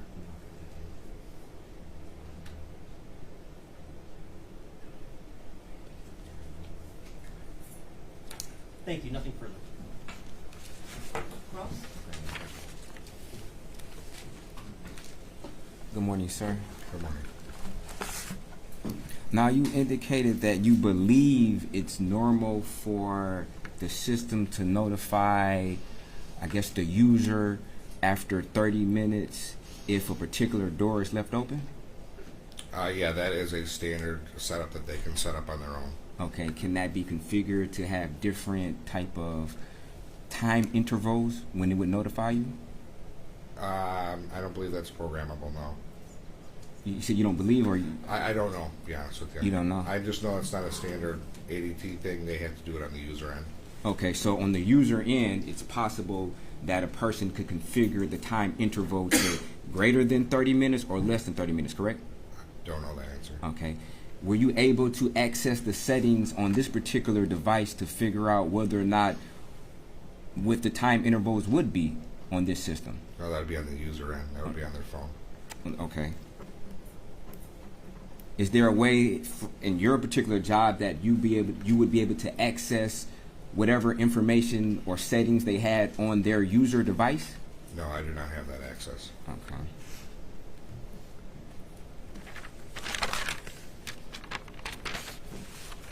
Now, it'd be fair to state that when the system is in idle mode, it's not detecting motion, correct? Can you repeat that? It'd be fair to say that when the system is depicting idle mode, that means there's no motion, correct? Correct. Okay. Do you know how long it takes for a lack of movement in order for the system to go into idle mode? 2 to 3 minutes. 2 to 3 minutes? Okay, so it would have to be when the system doesn't detect motion for at least 2 to 3 minutes, it would then go into idle mode, correct? Correct. Idle mode is where it's looking for more motion. It hasn't seen any motion. Okay. If we can go to, I guess we can work down from 4:20 on October the 21st, 2023, and compare that to 4:22, you would agree that on 4:20 the system is indicating that it's depicting some type of motion, correct? Correct. Okay. And then at 4:22 is indicating that it is idle mode, correct? Correct. Okay, so, and you also indicated that it's at least 2 minutes in order for the system to not detect motion in order for it to go to idle mode, correct? Correct. Okay, so based upon your reading of that 4:20, would you agree that the motion it detected was a very brief amount of time in order for it to go to idle mode within 2 minutes? Correct, yes. Okay. You also indicated that there is a 3-foot threshold as far as height-wise in order for the motion sensor to be able to detect motion? Yeah, standard motion, that is a pet immunity item Okay. on that. What? A pet immunity. So if somebody was hypothetically crawling on the ground or on their knees, then they would possibly be under that 3-foot threshold and the motion would not be able to depict it, correct? Depending on their weight. Just depending on their weight? Yes. Okay. What weight would they have to have in order for somebody to be on their knees in order for the system to be able to detect them? We've been trained at ADT that anything under 3 foot, under 70 pounds, the motion will ignore. Okay. So if it's over 70 pounds, to what threshold does the motion detect to the ground? I mean, what's the lowest it would be able to detect if it's the person, if the object is over 70 pounds? All the way to the floor. Are you guessing? I mean, we've seen, yes, it would go to the floor, correct. okay. And have you personally field tested this theory? Oh, yeah, yes. Okay. Absolutely. Were you able to test it at this particular residence? I did not crawl on the floor, no. Okay. Were you able to test any thresholds as far as the boundaries of this particular motion detector in this residence? Yes. Okay. And did you submit that to a writing or report? I did. You did? Okay. And what were your findings as far as how far down that this particular motion detector would be able to detect motion? We did not crawl on the floor. I did a standard walkthrough. Okay. So you were never able to ascertain the limits or the thresholds of the height in order for the motion detector to detect motion? Correct. Okay.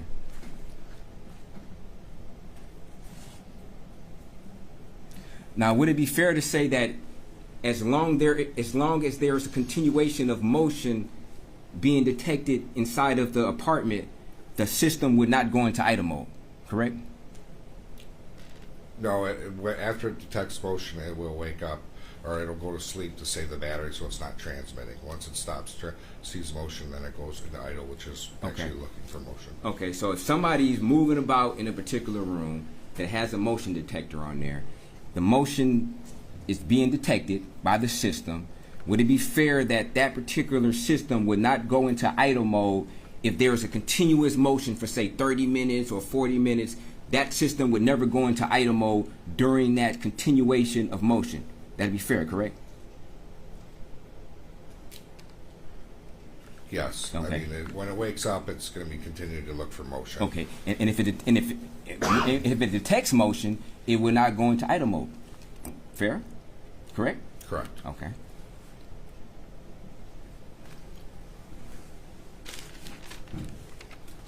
Now, this particular 7-inch touchscreen, is that equipped with the camera? No. It's not? It does have, no, that does not have a camera on it. That does not have a camera on there? Okay, if we could go to exhibit 36, picture number 12. And if we're looking at that black dot at the top of that sensor, what is that? That's a photo cell. That's a photo cell? Mm-hmm. Okay, and Because it'll raise and lower the screen brightness as a daytime or nighttime. okay, fair.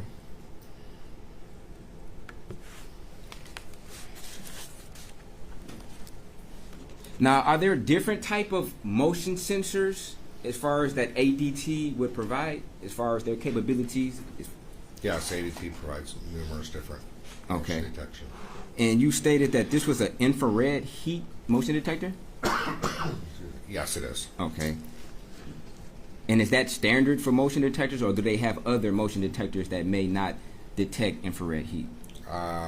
To my knowledge, all of our motion detectors are infrared. Some have microwave on them. Okay. And how would you be able to determine whether or not this particular unit is equipped with, say, microwave or not? When we were trained to install them, that's what they said, they were infrared. Excuse me, I'm sorry? When we were trained to install them, that was what they told us, they were infrared. Okay. And does the infrared and the microwave sensors, do they look similar? No. They do not? Okay. And do you know when ADT started to provide infrared heat motion detectors? Offhand, no, but it's been well over 50 years. Okay.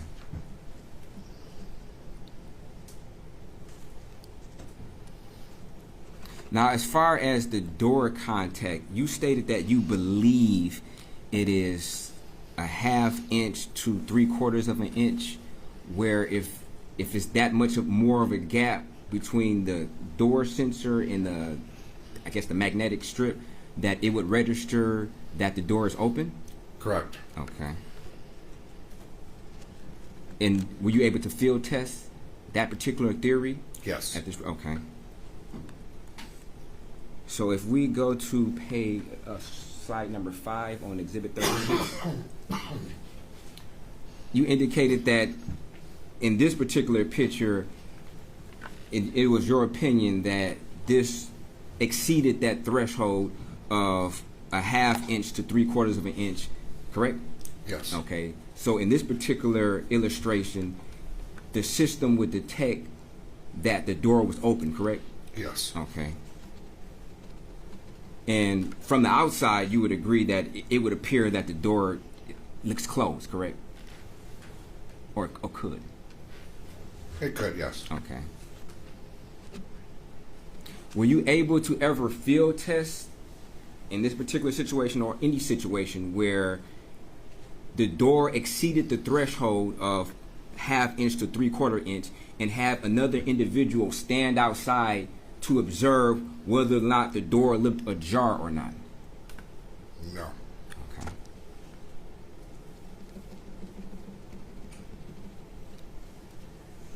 You stated that you tested the panel. What type of test did you do on the actual ADT panel? Excuse me. We walked around, opened and closed the doors, chimed the doors, went back and looked at the history on the actual panel itself Okay. to see the motion catch, the motion go to idle. Okay. In the course of your employment, are you used to looking at the exhibit you have in your hand as far as the records being printed out like that? Yeah, I'm familiar with what it looks like. Yeah, it looks the same when the technician has it on their end during the installation. Okay. In the course of your employment, are you used to looking at these particular records? Yes. You are? Okay. And how often would you say you review records of this sort? This will be the first time since I've been in the field. Oh, so it'd be the first time since you've been in the field that you actually reviewed the records that you're reviewing in court today? Yeah, I would. For security purposes, we don't have access to the customer's personal information. Okay.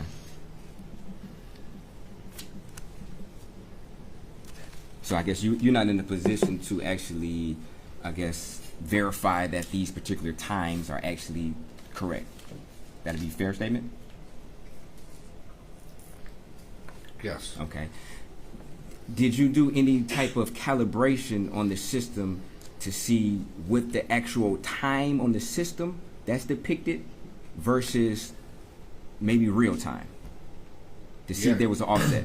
Yes, when we tested the system, we actually were watching the time, and then when we went back to the history while we were there, Okay. it was accurate. Accurate to the very second, or was it? Doesn't go by the second; it goes by the minute. Okay, so it could have been, I guess, 30 seconds off, correct? And it'll still, at certain times, depict what you believe to be an accurate time, correct? It could have been, yes. Okay, so you never did any type of test where you sat there for an extended amount of time to see when the ADT time progressed to the next minute versus when your watch, hopefully it's calibrated, progressed to the next minute to see if there was an offset between the time of the ADT and actual time, correct? No, we didn't. We did not do that. You didn't do that? Okay.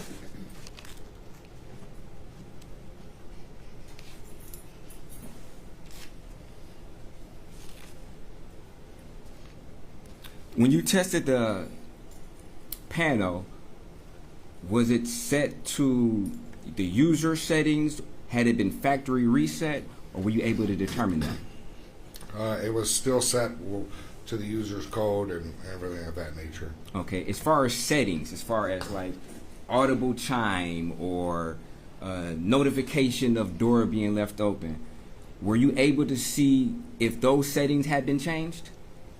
No. That would all be programmed through a cloud. There's no way to manually program anything there on site. Okay. It would have to come through ADT's cloud service. Is there a way to change any type of settings from the panel?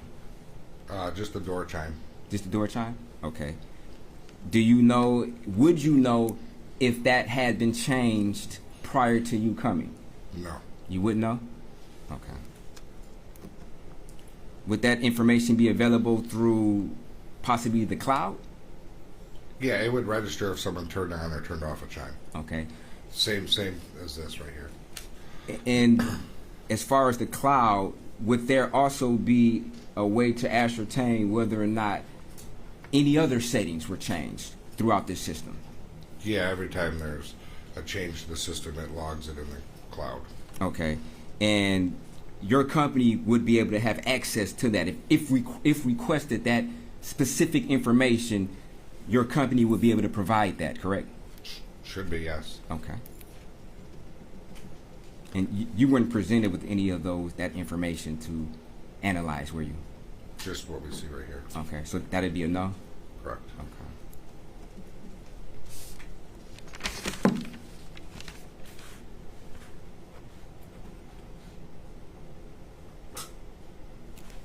Thank you, sir. No further questions. Just looking back at Exhibit 37, when it comes to the data at around the 420 and 422 mark, are you able to say with any certainty the exact moment that motion would have started to be present in the living room at around this time? Like with certainty? Yes, absolutely. At 420, we would have had motion there. Okay, but just to be clear, would that be? There would have to be sort of enough motion to trigger the system. Is that right? Yes, absolutely. Okay, and are you able to say with any certainty the exact motion or the exact time that that motion ended, based on the data that we have? No later than 422. Okay, and is that really kind of all that we can say about the motion from this data? Yes. Okay, thank you, sir. And just to be clear, sir, you indicated that based upon your reading of this particular exhibit, that it is your opinion that motion started at 420, correct? Correct. And you also indicated that it takes at least 2 minutes in order for the system to go into idle mode, correct? Yes. Okay.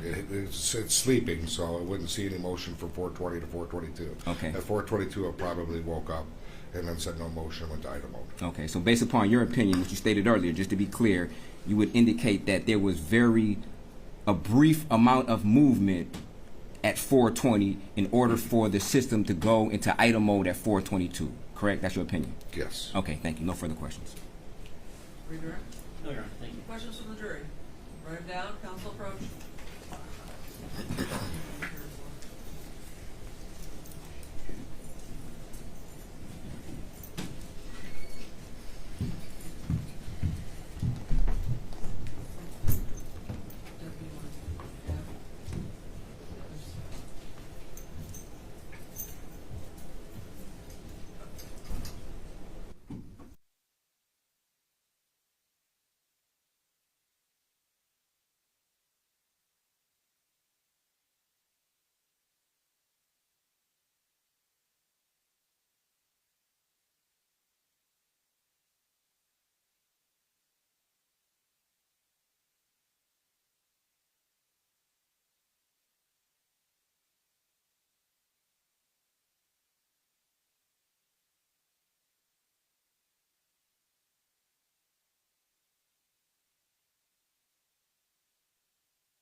Did the ADT system at 1366 Joliet appear to be properly installed and operate as expected or designed based on your knowledge of ADT systems? It was. Is the hallway included in the motion detector's field of view? Based on what I saw, the stairway would probably block a portion of that hallway.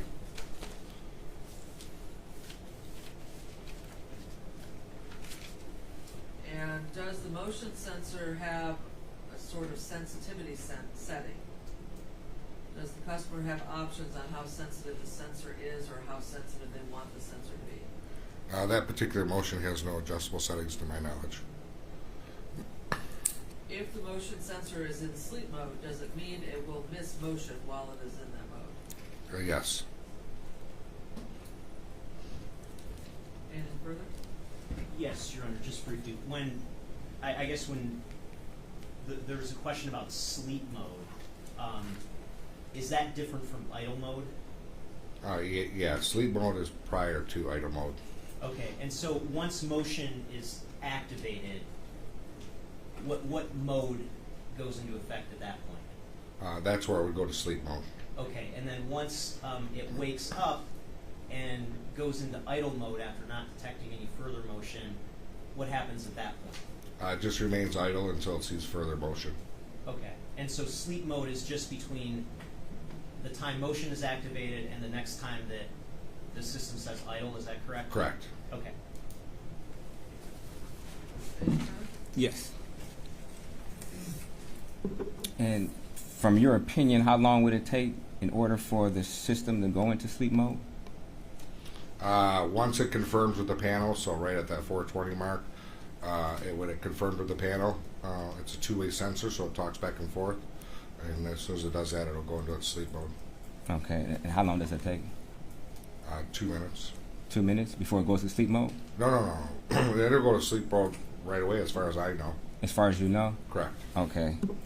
Are you guessing? Because you said as far as you know. I can say for certainty when I installed them that once they saw motion and went to sleep, they wouldn't see me move.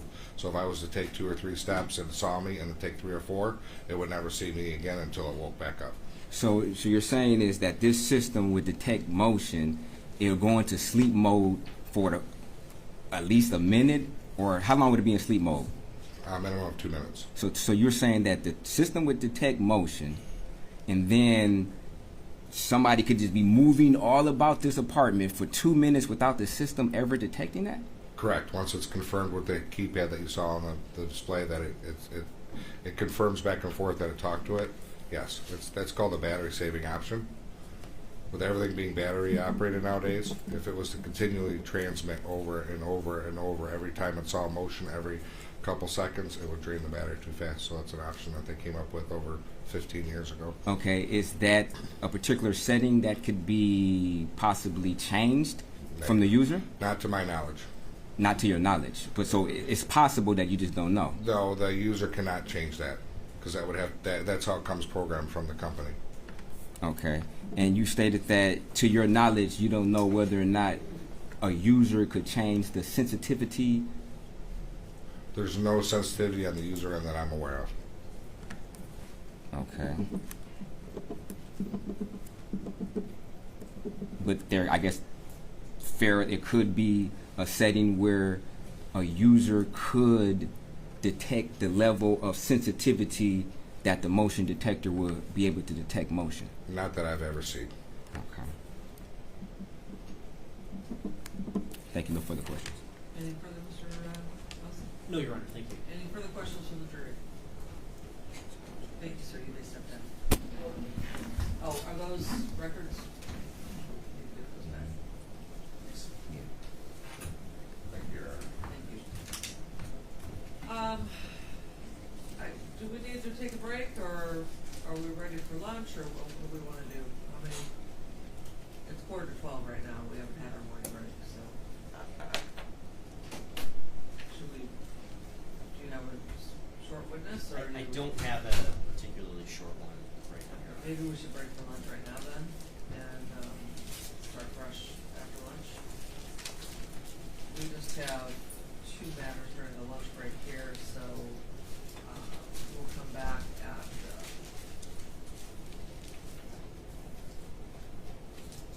1 o'clock. Okay, so you have now 15 minutes.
early for lunch, so if you're in the building, meeting with your client, come upstairs.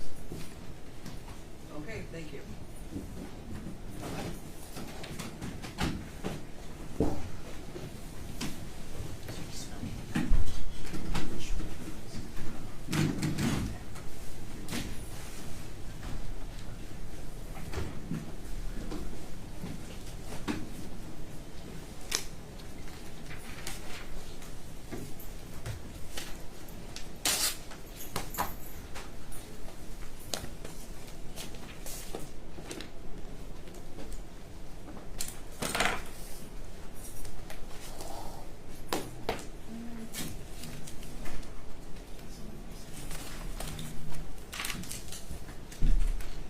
Between those three, we should be.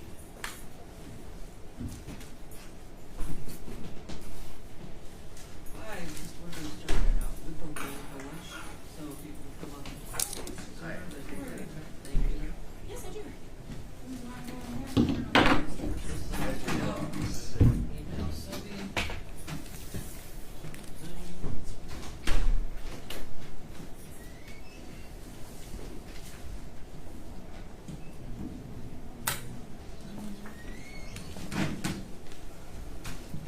We're in recess until. Perfect. I just want your mic phones on. Yeah. I just want to make sure you Thank you. any purpose for sure.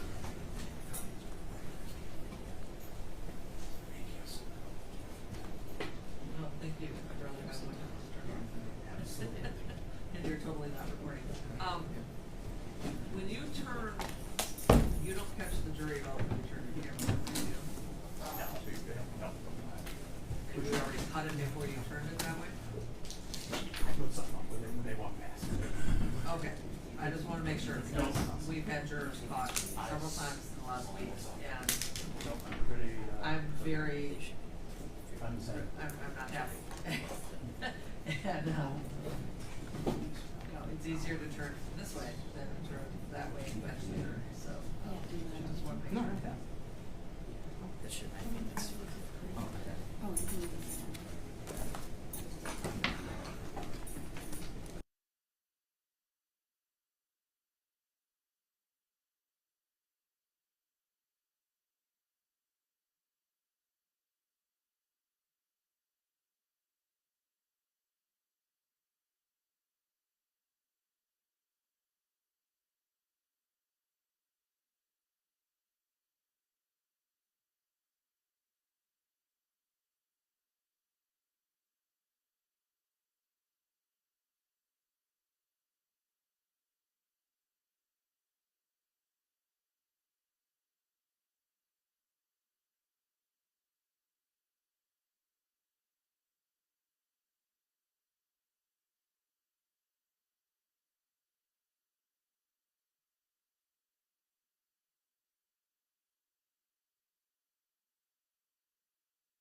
feels in Yeah. the mid to low I 90s just right hope now. my AC keeps up. They replaced some part, supposedly it's good, but Fingers crossed. I'm hoping.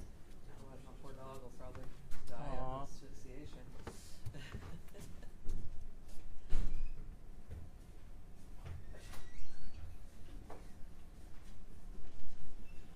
All right, everyone's accounted for? Bring the jury into the jury room. Yeah. All right.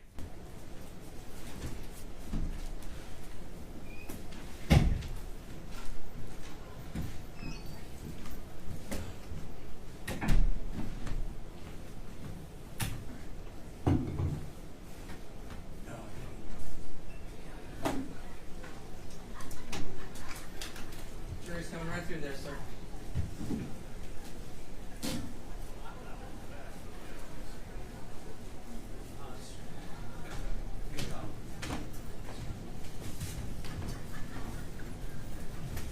Thank you.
seated. Recalling case number 24-000535, People versus Michael Jackson-Bolanos. Appearances, please. Good afternoon, Your Honor. Ryan Elsey for the people. Dominic DeGrazia on behalf of the people. And Brian Brown on behalf of Mr. Jackson-Bolanos. Good afternoon, Judge. Turner Fisher-North, the appearing as co-counsel on behalf of Mr. Jackson-Bolanos, who appears tonight in the right. And I do know for the record, Mr. Jackson-Bolanos is present, all counsel are present, and our 16 jurors have returned to the courtroom, and we are ready to continue with our trial. Mr. Elsey, are you ready to call your next witness? Yes, Your Honor. At this time, the people call Paul Spurgeon. He's a civilian, Your Honor. Okay.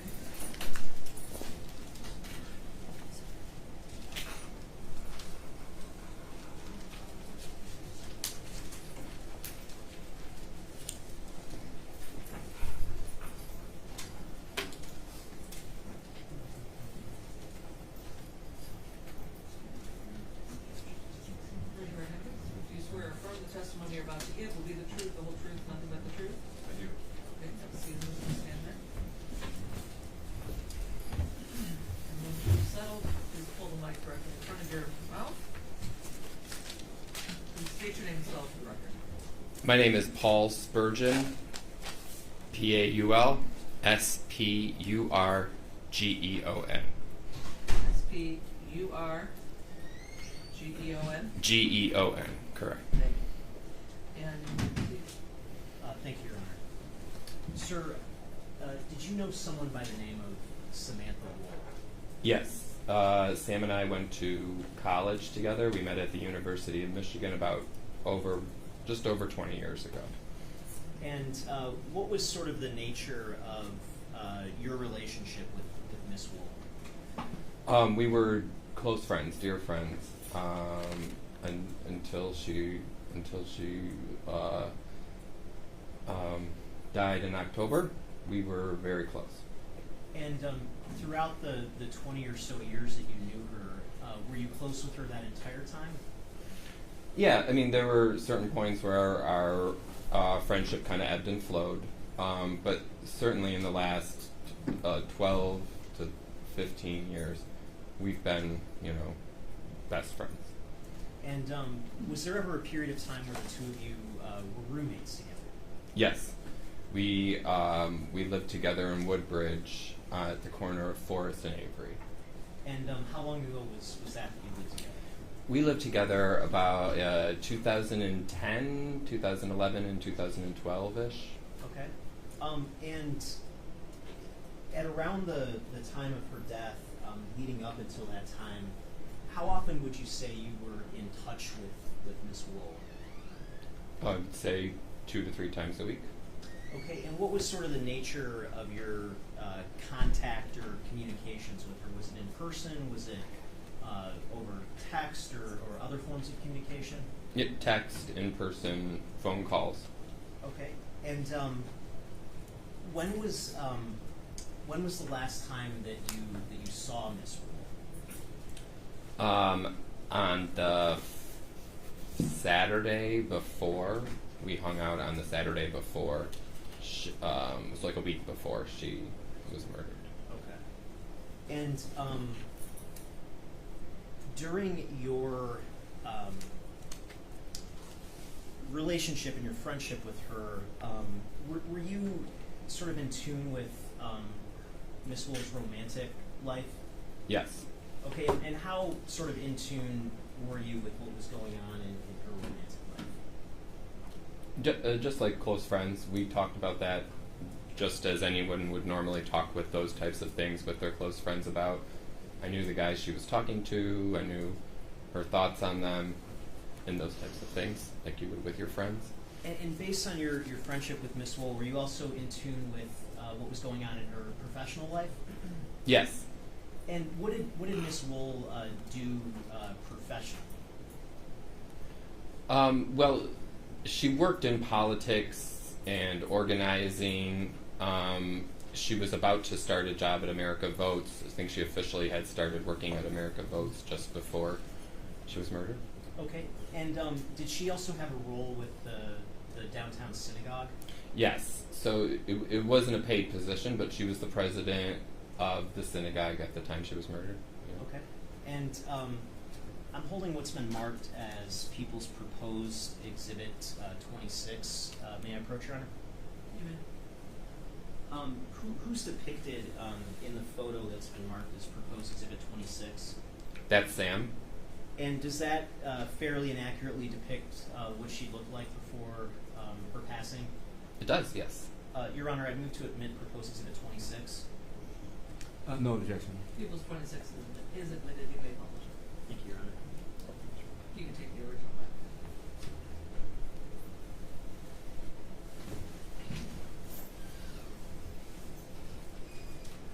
back. When and how did you learn of Miss Woll's death?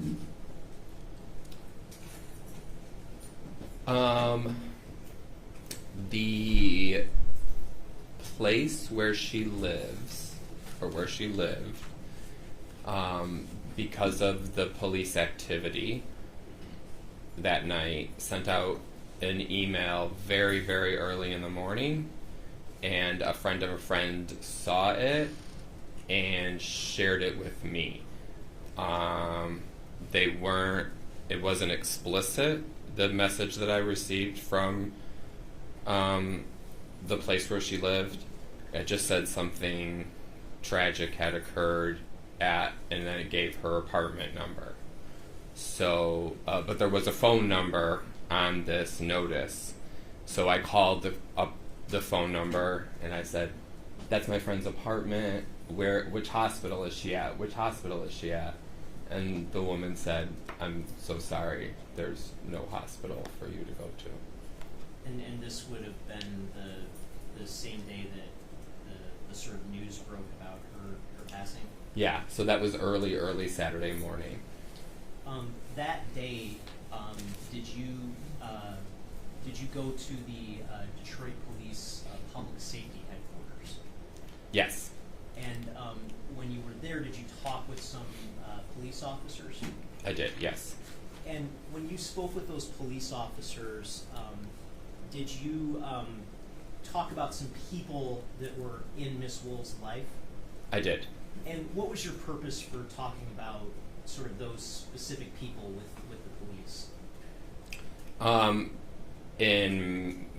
From where I was sitting, I wanted the police to look at those people and rule them out. I didn't think any of the people the names I provided did any harm to Sam, but I wanted those people to just be dealt with. Okay, and was one of the names that you discussed with the police Jeffrey Herbstman? Yes. And are you familiar with Mr. Herbstman personally? Yes. And who was Mr. Herbstman to Miss Woll?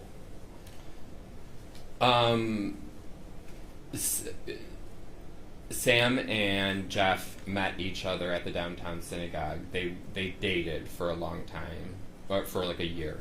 Okay. And do you know approximately when Mr. Herbstman came into Miss Woll's life? I mean, she probably would have met him like right when she moved down to Woodbridge and she started going to the downtown synagogue. He may have been around back then. Objection is cause for speculation. If he doesn't know, then he's speculating.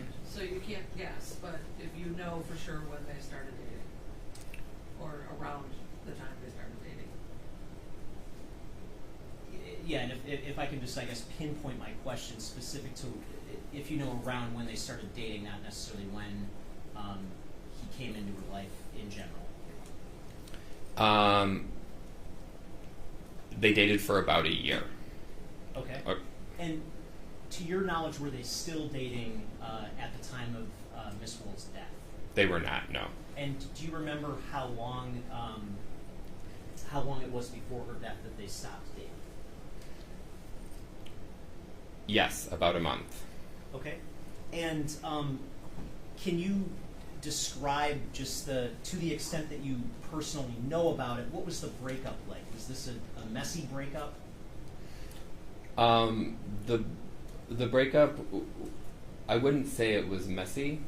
I thought Jeff was a great guy. and I thought Sam was great too. That they were both wonderful people. I just didn't feel that they were a good match. I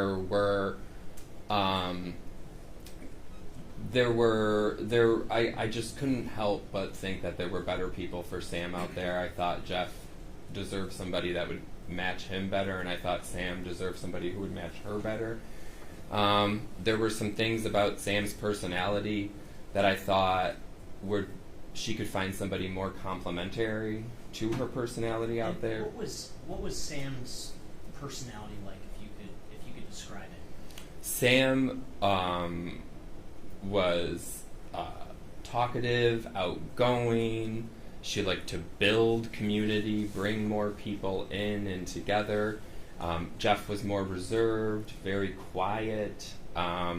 She had shared, they would go on walks, and he wouldn't talk during those walks. And again, there are some people who can build relationships like that, and I didn't think Sam was somebody. I think she would be in a relationship with somebody that would just be chatty all the time like that. So they broke up, and the relationship wasn't going to work for these personality issues. And then, she was murdered in late October 20th, 21st, and about a month before that, she sheepishly told me that she tried to get back with... Objection to whatever she said. That's hearsay. Okay, so you can't say what Sam said, or what Ms. Woll said. So could you phrase it? Yeah, so based on your sort of relationship with Miss Woll, did you ever develop any understanding as to whether there were any attempts to reinitiate a relationship between Miss Woll and Mr. Herbstman? Yes, I came to understand that Sam was still open to maybe trying other avenues to make the relationship work. She wanted to try again, and he was not open to trying again. Okay. And so, to your knowledge, did they ever get back together before her death? No, they did not. Okay. And throughout your sort of interactions with Miss Woll, did you ever have any concerns about Jeff being violent toward her?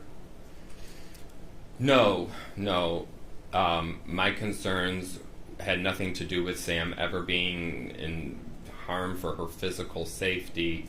I just thought that she could find a relationship that would more complement her personality better. Okay, so did you ever have any concerns about Mr. Herbstman being threatening in any way towards Sam? No. He would never physically put his hands on her, like in a disrespectful way. He was never a safety risk to her or anyone involved in her life. Okay, and did you eventually attend? Was there a funeral service held for Sam? Yes. And did you attend it? I did. And did you see Mr. Herbstman there? Yes, he was there. Was there anything abnormal about his behavior when you saw him? I mean, other than the fact that we were in shock about our friend having been murdered, no. Okay. And when was that funeral service held? Sunday. It was the Sunday after. This happened in the early mornings of Saturday, and the funeral was Sunday. Okay. Now, when you spoke with the police, did you also speak about someone by the name of Aaron Pergament? Mm-hmm, I did, yeah. And is Aaron Pergament somebody who you knew personally, like one-on-one? No, Aaron was not somebody I knew. Through your relationship with Sam, were you able to develop an understanding of who Aaron Pergament was to her? Yeah, I came to understand that this was somebody that would also was interested in maybe dating her. They had spoken a little bit, like, and had conversations in that regard, and yeah, that's Okay. And how recent was this leading up to her death? Again, it was like after her and Jeff broke up, so it was like right a month before this all kind of broke down. Okay, and She's based murdered. on, I guess based on your interactions with Sam, did you have any sort of concerns about Aaron Pergament being violent or threatening or anything like that? No. He had previous connections to her family, a previous relationship with her family. He would not have wanted to. No, he was never violent. He had children of his own. He had other obligations where a violent history. Objection. I think he's speculating now on whether or not this guy would be violent. And I guess if you could limit, sort of your testimony to things you understand, with firsthand sort of knowledge. Okay. Did Sam ever express, any concerns about Aaron Pergament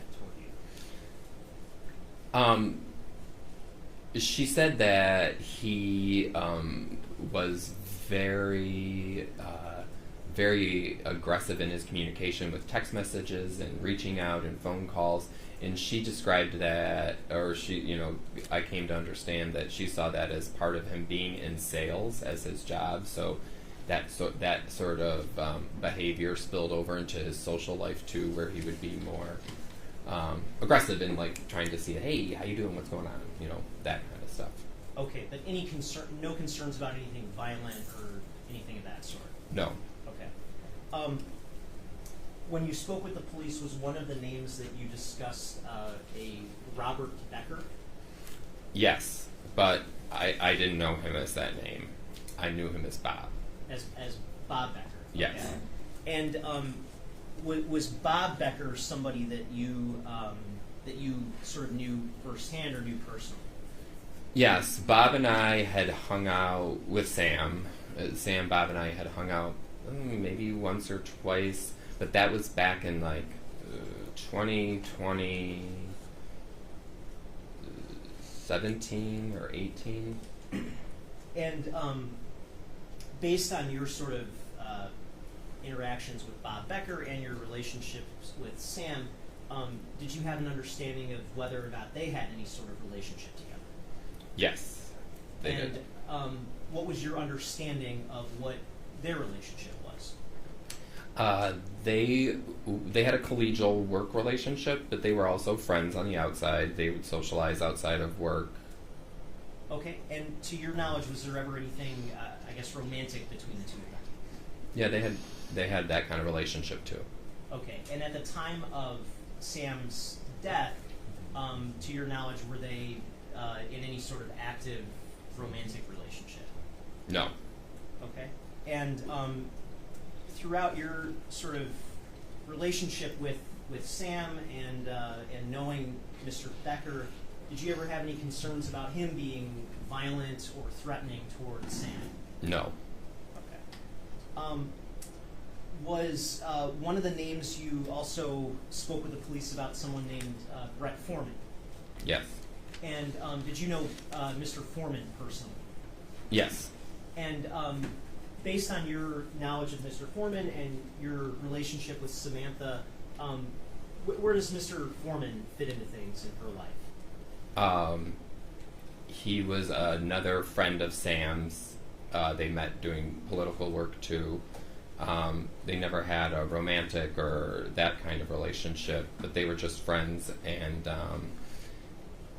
it just warranted me as someone that the police that might raise red flags. Sam could help a lot of people out, and she had a lot of people that relied on her for help and for various their journey in life. And so I just wanted to the police to make sure that everybody was looked at, to make sure they knew where their location was. But I never thought Brett would be harmful or be violent or hurt anybody. Okay, so no concerns about him being violent or threatening toward Samantha? No. And why, I guess, what was the sort of impetus for you discussing his name with the police? I don't think everybody understands Brett when they interact with him, and so people might get creeped out or the wrong idea by him. So I just wanted to make sure that that name or that person didn't stall the police investigation any more than it needed to. Okay. And was one of the names that you also spoke with the police about somebody named Joshua Goldberg? Yes. And did you know Mr. Goldberg personally? I did not know him before that. Based on your relationship with Sam, did you have some kind of understanding of whether or not there was any relationship between Mr. Goldberg and Sam? Yes. And what was this like a serious relationship? Can you, I guess, describe your understanding of what the relationship was? Yeah, so Sam had just gotten out of a year relationship, and so there were different guys who she was talking to at the time. And Mr. Goldberg was another one of them. They had a date, it went well, and then she lost interest, and so it ended at a certain point. But he was just one of the guys that she had gone on a date with after that time of breaking up with Jeff. And based on your relationship with Sam, did you have any concerns about Mr. Goldberg being threatening or violent toward her? No. Okay.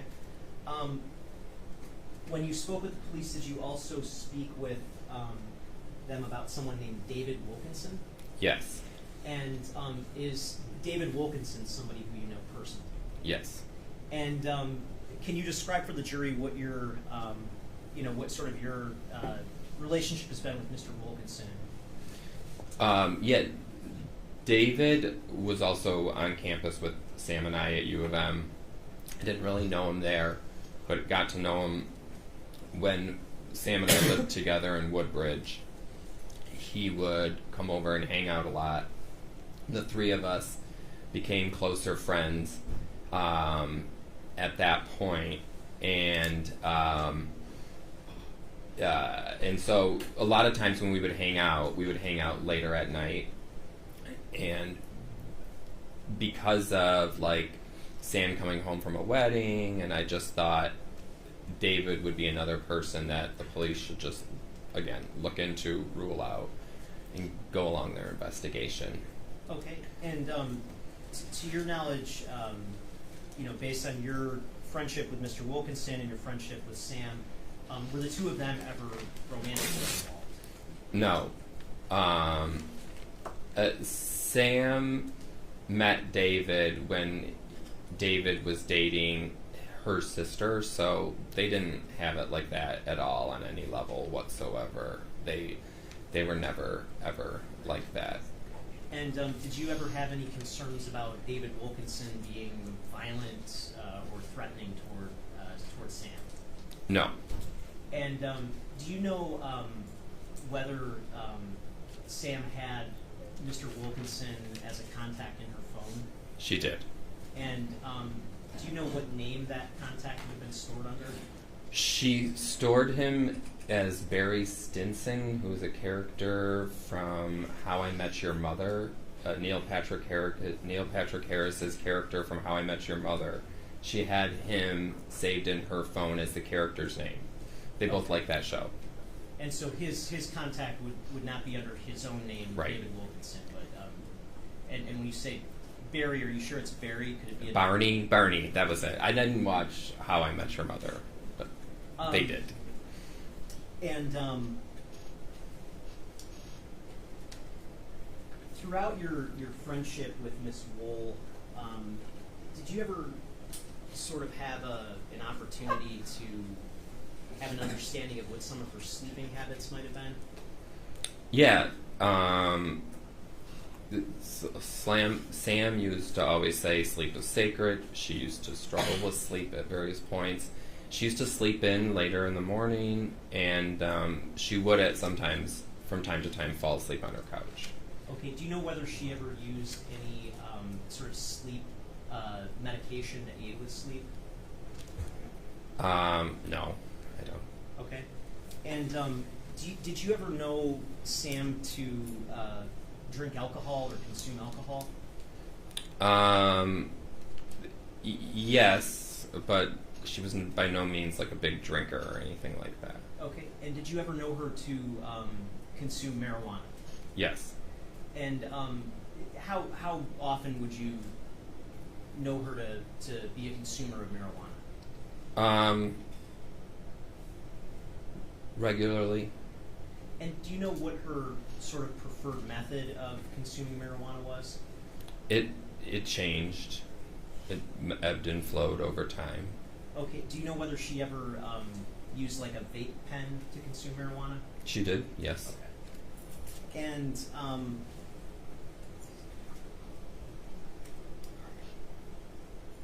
throughout the 20 plus years you've known Samantha Woll, did you know her to have any enemies? No. Throughout the 20 plus years that you knew Miss Woll, did you ever know of anyone who'd want to hurt her for any reason? No. Throughout the 20 plus years that you've known Miss Woll, did you ever know her to associate with someone by the name of Michael Jackson-Bolanos? No. Okay, thank you. Nothing further. Ross? Yes.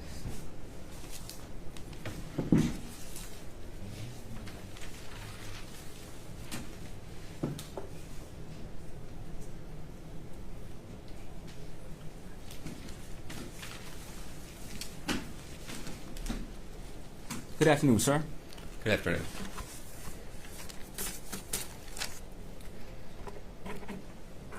Now, a question was asked of you of what David Wilkinson contact information would have been under Samantha's phone, correct? Yes. Okay, and you indicated that it was an alias. Yes. Okay. Did you frequently look through her phone and her phone contacts? No. Okay. Did she ever share certain bookmarks from her phone? Like or articles she might have saved? Yeah. Okay. Did she ever share with you the article that she bookmarked, Why You Need to Date Someone Who Scares You? Not that I recall. So you're not familiar with that particular article that was saved on her phone? Not that I recall. Okay. Has she ever spoke to you about dating someone or wanting to date someone who potentially scares her? No. Okay. You indicated to the police, or you felt this way, that Sam had her own mental issues like depression she was going through, correct? Yes. Okay. And you also indicated and felt that the people that she was attracted to or she associated with had some type of mental issues also, correct? You stated that, right? I'm sorry, what is the question? You felt that, just to be clear, you felt that Samantha had her own mental issues, correct? Yes. Okay. And that some of the individuals that she was attracted to, they would also have mental issues, sort of like a tie that binds or some type of connection on that particular front. That'd be fair? People in her life. Okay. And you also felt some of these people were self-loathing and depression, correct? You used those words, right? Some of the people in Sam's life? Yes. Oh, yeah. Okay. And you felt that they could possibly harm themselves, the people in her life? Yes. Okay. Yeah. Oh, okay, thank you. Now, Jeff Hertzman, you indicated that you're familiar with him on a personal level? Yes. Okay. And you were under the understanding that you and yourself and others were consistently telling Samantha to get rid of him. Your words, correct? Yes. Okay. And there was a period of time when she went to Utah, and it was your understanding the reason she went to Utah is to basically get Jeff Hersman out of her system, right?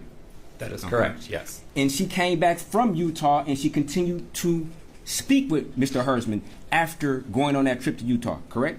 Correct. And you felt that basically what was the point of going to Utah to get rid of him if you're continually trying to speak with him, correct?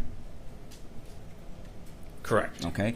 And you expressed that opinion you had about that to Samantha. Yes. Okay. And you basically got, she's going to basically do what she wants to do, sort of speak, correct? Correct. Okay. And to be honest, she didn't really like you criticizing her about whether or not she was going to continue to date Mr. Hersman, correct? I don't know. Okay.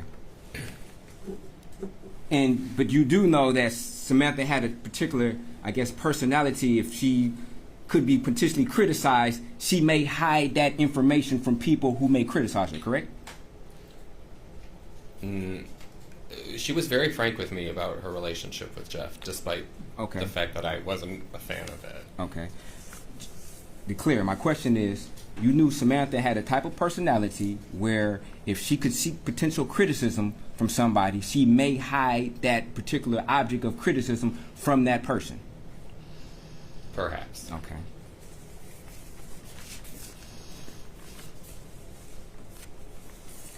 Now, Bob Becker, he wasn't Jewish, was he? Not that I'm aware of. Okay. And Samantha never introduced Bob Becker to her parents because, your understanding, he wasn't Jewish, correct? I don't think the relationship was in a part where anybody was going to be introducing anybody to people's parents at that point. You told the police, your words, that Bob is not Jewish and therefore he was never introduced to her parents. You said that statement, didn't you? I did, Okay. yes. Okay. But Thank you. And from your understanding, her and Bob had an ongoing sexual relationship, correct? ongoing. They were intimate. Her and Bob, to your understanding, her and Bob had sex more than one time. Yes. Okay. And you also told the police you knew that at some time she would drive up to Lansing in order to be intimate with Bob Becker, correct? One time. I only know of one time. You only know of one time that she actually drove up to Lansing. Correct. Okay. And you knew of other times where they would meet down here in Detroit. I mean, it's a little. They did not. For a lot of parts of their relationship, they weren't living in separate places. Okay. You also told the police that it was your understanding that they had a good sexual chemistry. Your words. Yes. Correct? Okay. And you also stated that, or you felt that you encouraged her to have a relationship with Bob if that was going to take in order for her to get Jeff Hersman out of her system. You told them that, correct? I wanted her to have a little fun with Bob so that she would get her mind off Jeff and then move on eventually to a new relationship. Okay, so that's a yes then, right? Okay. So, yes. That's a yes.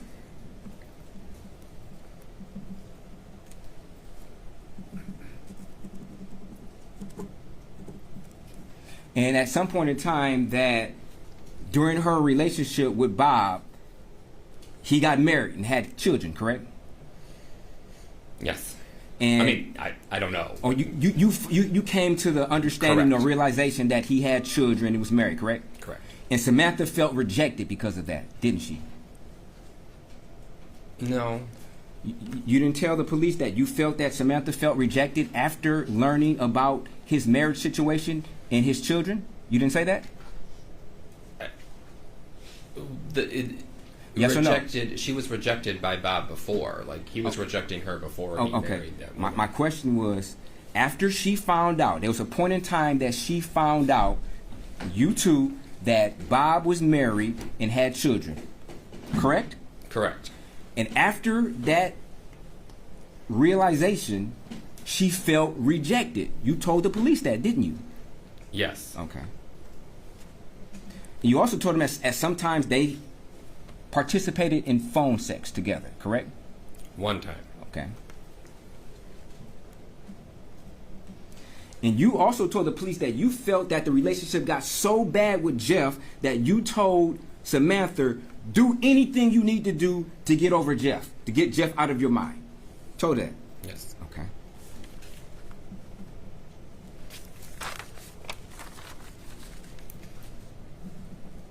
You also felt that Samantha had, you used the word, she suffers the fool a lot, correct? You said that, correct?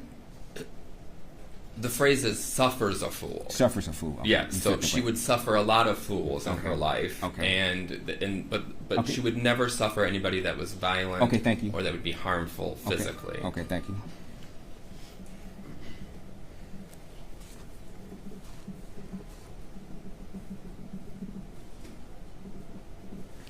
And you also indicated that she felt a little bit self-conscious about not having a job at a particular time, correct? Yeah. Okay.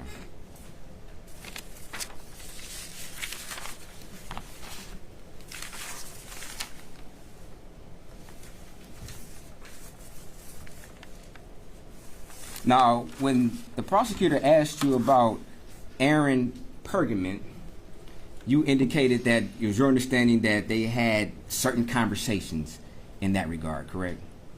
Or they had certain conversations between the two of them, right? Yes. Okay.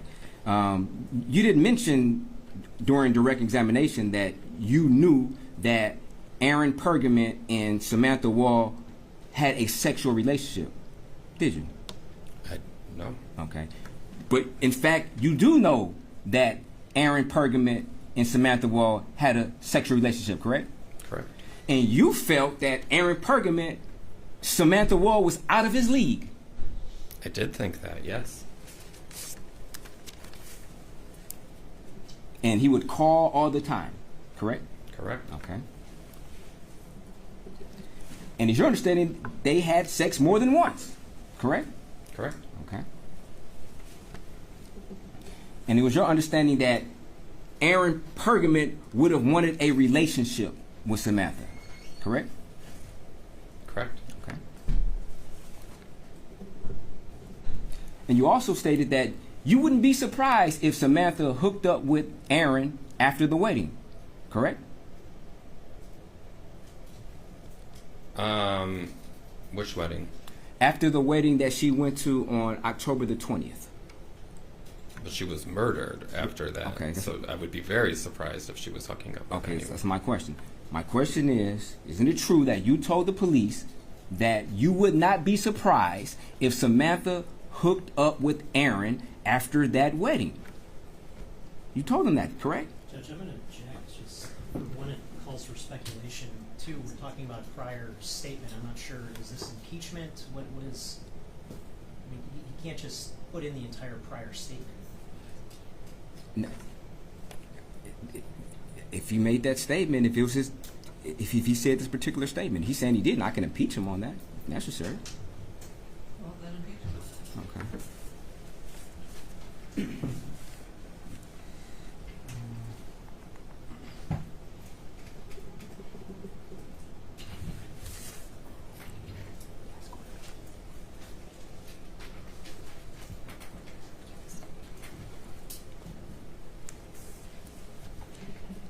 So just for the record, you're stating that you never said that statement, correct?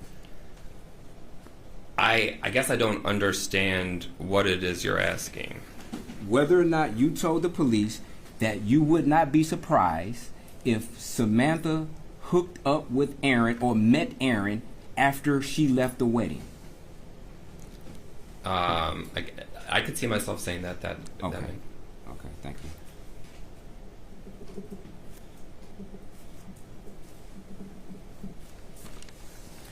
Now,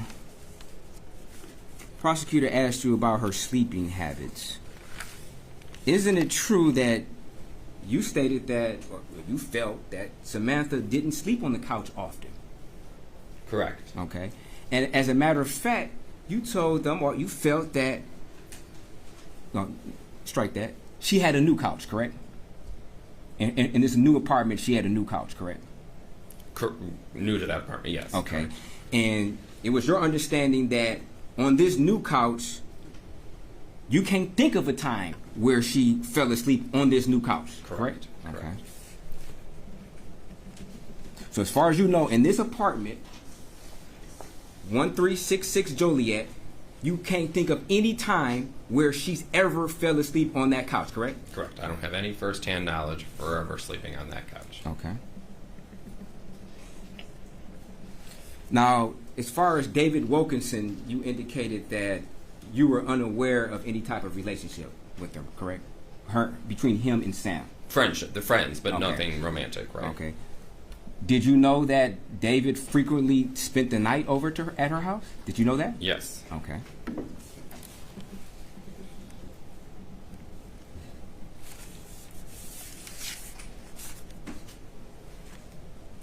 And you also knew that that particular night that she left the wedding at 1 o'clock in the morning, she texted a heart emoji to David Wilkinson, correct?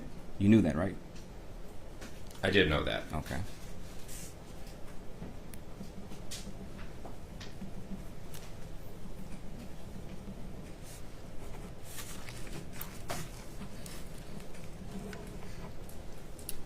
And in regards to Aaron Pergament, you knew that he went to Utah immediately after she went to Utah, correct?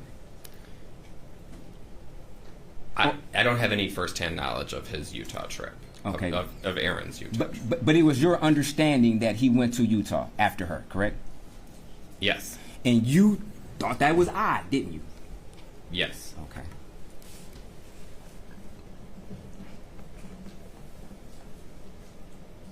As a matter of fact, you received a screenshot of some sort, basically substantiating that Aaron went to Utah, correct?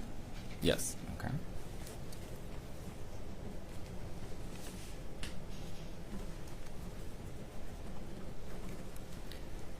Now, you indicated that Samantha smoked a lot of marijuana, correct? Mm-hmm. Okay. And you Yes. Okay. Yes. Can't have it unlocked. And you felt that she was a varsity level smoker, correct? Yes. Okay, which means that you felt that she can smoke large amounts of marijuana, maybe more than yourself, and still be able to do certain things, correct? Yes. Okay. Do you know if she took any other, like, recreational drugs? I don't think so. No. Okay.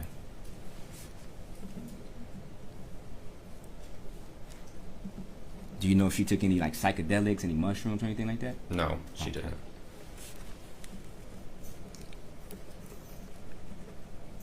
Now, Mr. Herbstman, have you and Mr. Herbstman ever hung out together? Yes, we have. Okay.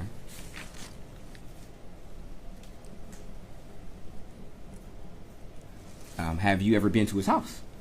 Yes. Okay. Frequently? No. Okay. Have you ever participated in a bonfire at Mr. Herbstman's house? Yes. Okay. And it was called Kumbaya? I don't know if it had a name. Okay. And this bonfire would have been after the date of Samantha Woll's death, correct? Correct. Okay. Do you know what was being burnt at that bonfire? I was not there. By the time I got there, the fire was already The started. fire's already started? Okay. And this is at Mr. Herbstman's residence, correct? Correct. Okay. Did he personally invite you? Yes, it was a mass text. Okay.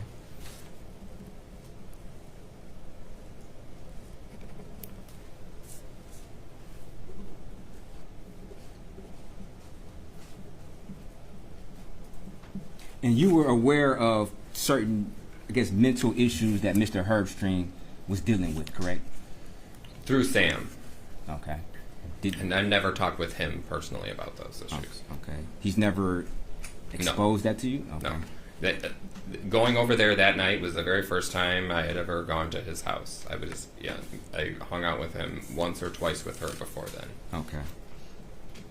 And just to be clear, the last time you hung out with Jeff Herbstreit, Samantha Woll was not there, correct? Correct. Okay. Have you and him talked about maybe today's court hearing at all? Not in specifics. Okay. How about in general? Yeah, just like good luck or whatever. Okay.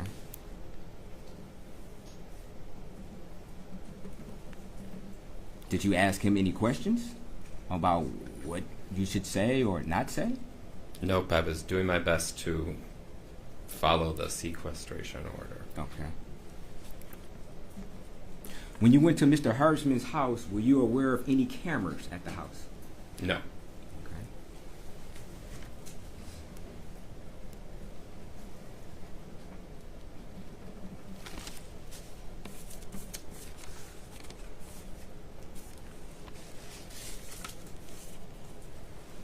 Did Samantha ever offer you a spare key?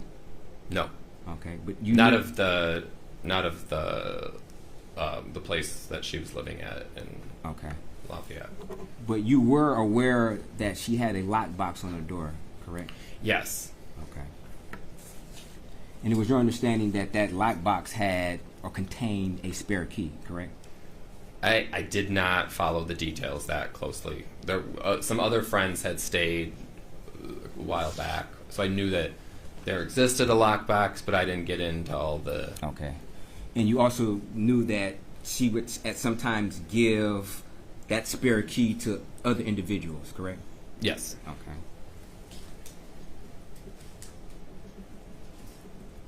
Did you know her alarm code? No. Okay.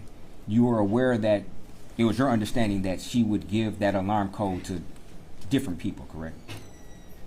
I don't know of anybody else other than Sherry, Okay. who was there that week before, who had a wedding at night. But other than that, I didn't know of anybody else. Okay.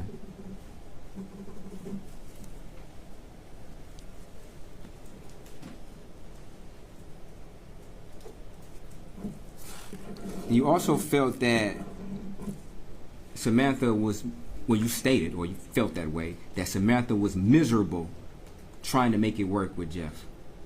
Yes. Okay.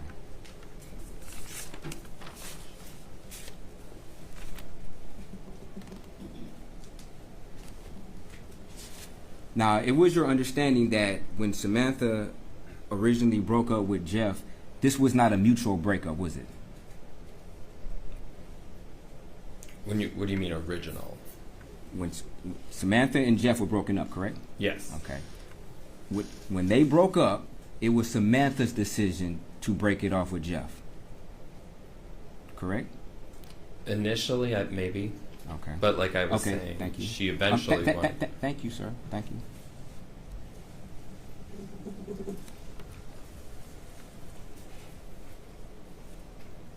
Now, you knew Samantha to have a great deal of friends or multiple associates, correct? Correct.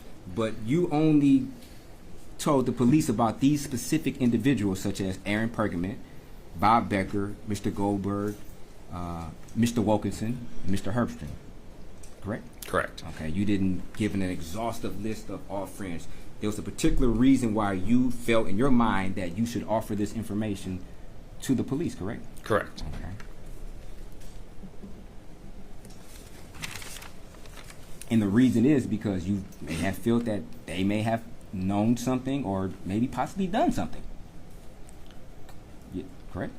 Well, I wanted the police to get rid of the perfunctory people in her life that they were going to need to just deal with alibis for so that they could get to the matter of the true investigation before them. Okay. Now, after Samantha and Jeff broke up, Aaron Pergament, her and Aaron formed a relationship, correct? Correct. Okay. And so this would have predated Mr. Becker? No. I mean, she knew Bob before. Okay. Were they, and from as far as you know, was she sexually active with Aaron Pergament and Bob Becker at the same time? No. Okay.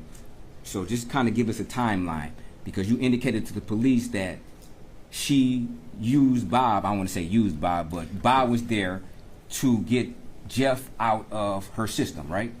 Correct. Okay. But Bob and her didn't have any physical type of relationship after her and Jeff broke up. Okay. But that's not what you told the police, though, right? You told the police that she would hook up with Bob in order to... That was my hope. Okay. I at first I did not think she should talk to Bob when I found out he was married, but then I was like, just talk to him. Do whatever you got to do to get Jeff out of your head, and so that you can, figure out what you need in a relationship. Okay. But her and Bob were never physically intimate After Jeff? After Jeff. Okay, so just to be clear then. So was her and Bob intimate while her and Jeff were together? No. So if it wasn't... So when was it then? Before? Before, yeah. Okay. But you told the police that the relationship got so bad with Jeff that you told her to do anything to get Jeff out of her mind, which was have a relationship with Bob, right? Right. So Bob was living somewhere else and had been calling her again at that time. Okay. And she was ignoring it at first, and I was saying, like, yeah, you should ignore it. And then when things with Jeff were still, where she was still stuck in that rut with Jeff, I'm like, fine, talk to Bob, figure out what's going on with Bob. But he didn't live in Metro Detroit. I don't know where he lives. He lived in Lansing, right? I don't know. But he didn't live a place where she could drive to in a matter of... Okay, but you didn't know... So as of right now, you don't know any other place other than Metro Detroit and Lansing that Bob Becker lived at, right? Correct. That's the only two places. Yeah. And you knew that she went up to Lansing at certain times to be intimate with Bob, correct? But not when she was with Jeff. That was years that was before. Okay, but you didn't tell the police. You didn't illustrate to the police that this particular dating relationship with Bob was years before Jeff. You never said that, did you? I was giving the police a list of names that my friend had just been murdered, so I wanted them to just run through everyone that they possibly could. Okay. I apologize if I didn't make a timeline of the relationship between Sam and Bob. I'm sorry. I just want to be clear now. Right. You never told the police or indicated to the police that this relationship between Samantha and Bob... Objection has been answered. I'll be answered it. Well, he did answer you already, so Okay. let's move on. But you were trying to be helpful, correct? Yeah. Okay.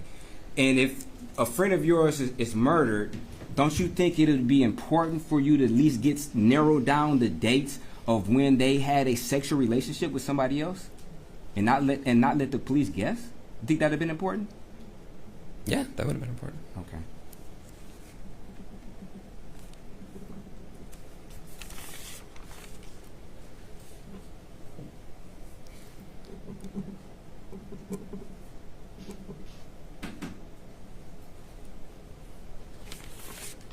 Now, Samantha liked to bike ride, correct?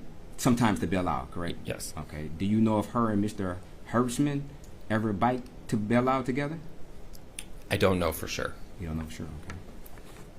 But you do know they went on some hiking trips. Yeah, I don't think they ever biked to Belle Isle together. Okay. Do you know if Mr. Herbstman likes to bike independently? He does, yes. He does? Okay.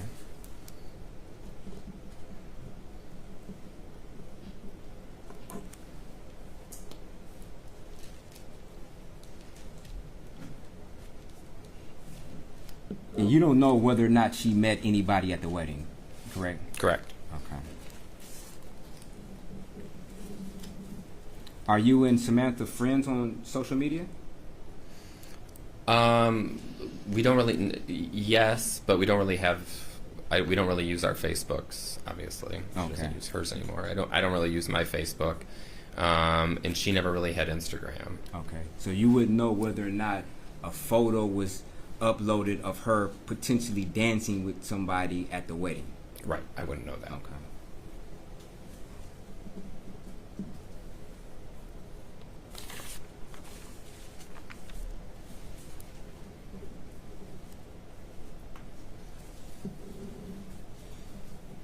If Samantha was going to meet somebody after the wedding, it wouldn't be customary for her to tell you every, step she's making, right?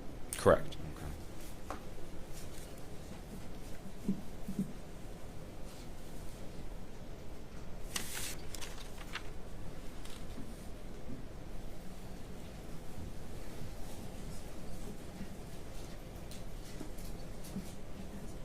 And you don't know whether or not she used any dating apps?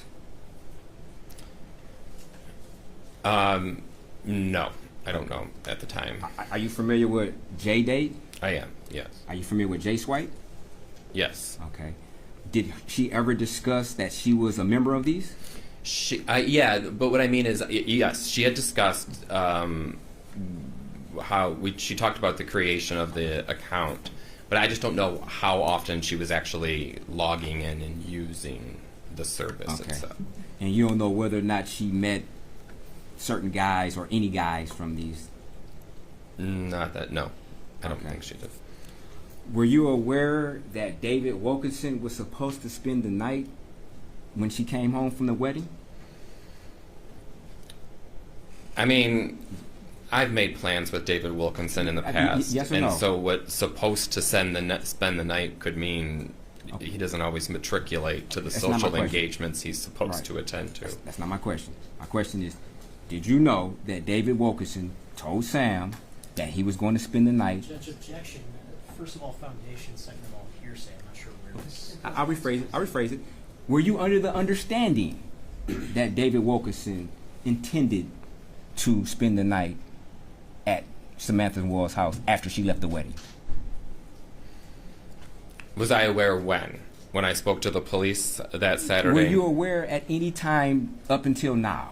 So David Wilkinson. Yes or no? Yes or no? I can't answer this question with a simple yes or no for you to properly understand what you need to know about David Wilkinson. Well, and if it's something somebody else said to him, it's hearsay, and you're asking for hearsay. No, I'm just asking if he was ever under understanding that David Wilkinson was supposed to, or maybe stated that he was going to go there or supposed to go there.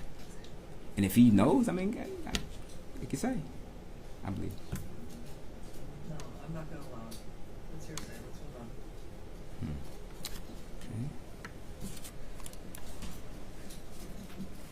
move on.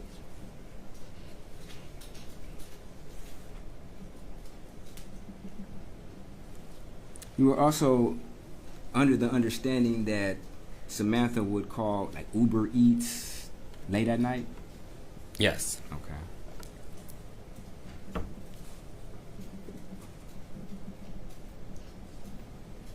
And it was your understanding that if Samantha would go to sleep, it would be maybe in a t-shirt of some type, correct? Correct. Okay.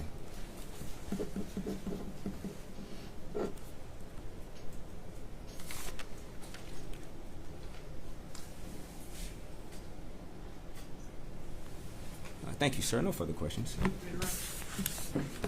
Sir, when you first spoke with the police,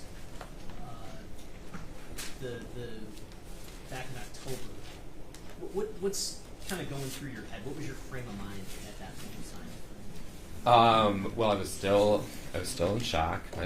We just learned that Sam had been murdered earlier that day, and with the few details we knew at that point, you thought it was somebody who was close to her. So I wanted to provide those list of names of those who were closer to her, so that the police could look into those people and then move on with their investigation. Okay, and there were some questions about Jeff Herbstman. Can you discuss the circumstances of the bonfire that you attended at his house? Do you recall when that happened? I don't know the specific day that it would have happened.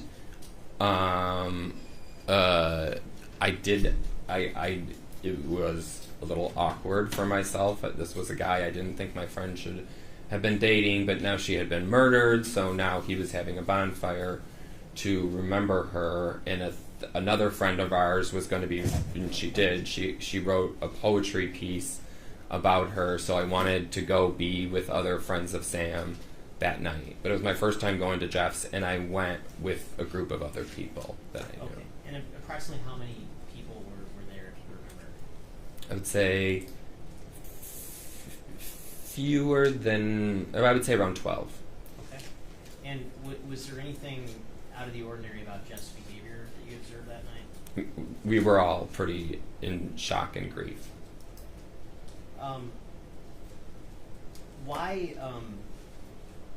Why was it, I guess if you could articulate this as clearly as possible, why was it that you didn't want Sam to be dating Jeff Herbstman anymore? I felt like she could find somebody that was more complementary to her personality, to her skill set.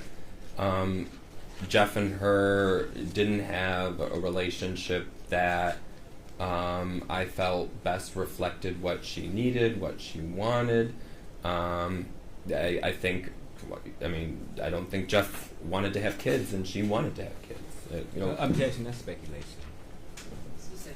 That'll be stricken. You don't have to consider that. But I guess is it fair to say that they just weren't the right fit for each other? Yeah, they weren't. Objection leading. I think I can ask a clarifying question. It's leading. Okay, I will move on. When it comes to Bob Becker, again, just to clarify, based on your understanding, how long ago was it that Sam and Mr. Becker had any kind of direct relationship with one another, physical relationship with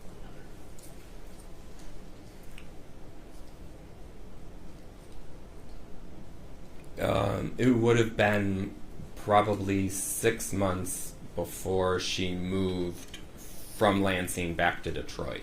And what year approximately was that? 2019-ish? Okay. But at some point they had some contact with one another, is that your understanding? Yes. They used to live in the same building in Lansing. I'm saying, but at some point after Sam and Jeff were no longer dating. Yes, then it was all through the telephone. They had never physically seen each other since after. Was it at that point that you're encouraging her to possibly Yes, I was encouraging her to call him, to text him. She had been ignoring it at certain points. There were some questions about a heart emoji. Did Sam? How often did Sam communicate with emojis? Yeah, Sam used heart emojis for all of her friends, whether she was in a romantic relationship with them or not. It wasn't a reflection of any sort of Objection. This calls for speculation on what her intent was when she sends an emoji. I'm going to allow it if he has personal knowledge about her sending emojis. She used to send emojis to everyone, friends and boyfriends, not just boyfriends. Thank you. Nothing further. So you would agree that she would send heart emojis to boyfriends, correct? Yes. Okay.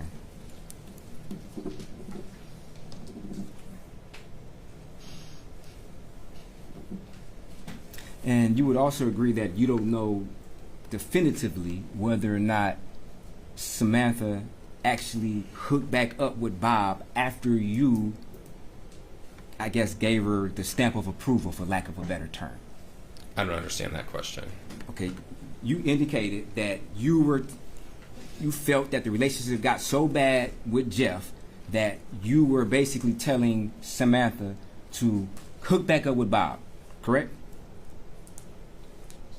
I wasn't giving her specific instructions. Okay, not specific instructions, but you let your opinion be known that you felt that she should call Bob and they should hook back up in an attempt to get Jeff out of her mind. Yes. Okay. and you don't know whether or not she actually followed through and actually met up with Bob, right? I don't have any firsthand knowledge. You would know that, correct? Okay, thank you. No further questions, thank you. Anybody correct? No, Your Honor. Questions from the jury? I don't see any. Thank you, sir. You may sit down. Thank you. Okay, so I'll get to the- Wait a good point for a break, or let's take a 15-minute recess till 2:30, and then we'll come back for another recess. Do you just want to go back here and use the restrooms, or do you want to head outside? Outside? Okay. Well, we have all the jurors step out in the hall.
00535, people versus Michael Jackson-Bolanos. Appearances, please. Good afternoon, Your Honor. Ryan Elsey for the people. Dominic DeGrazia on behalf of the people.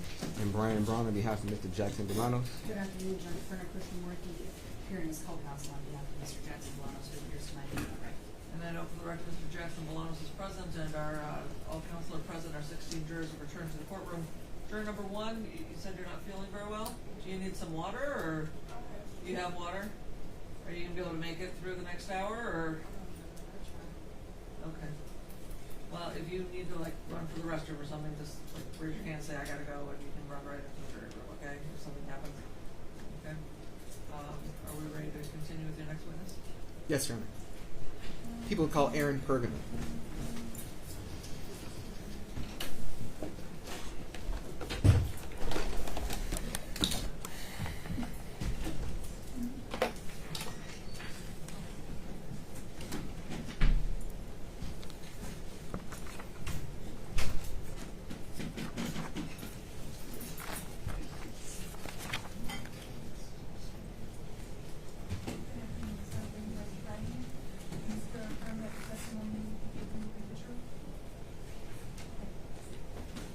Slide that microphone out before you sit down.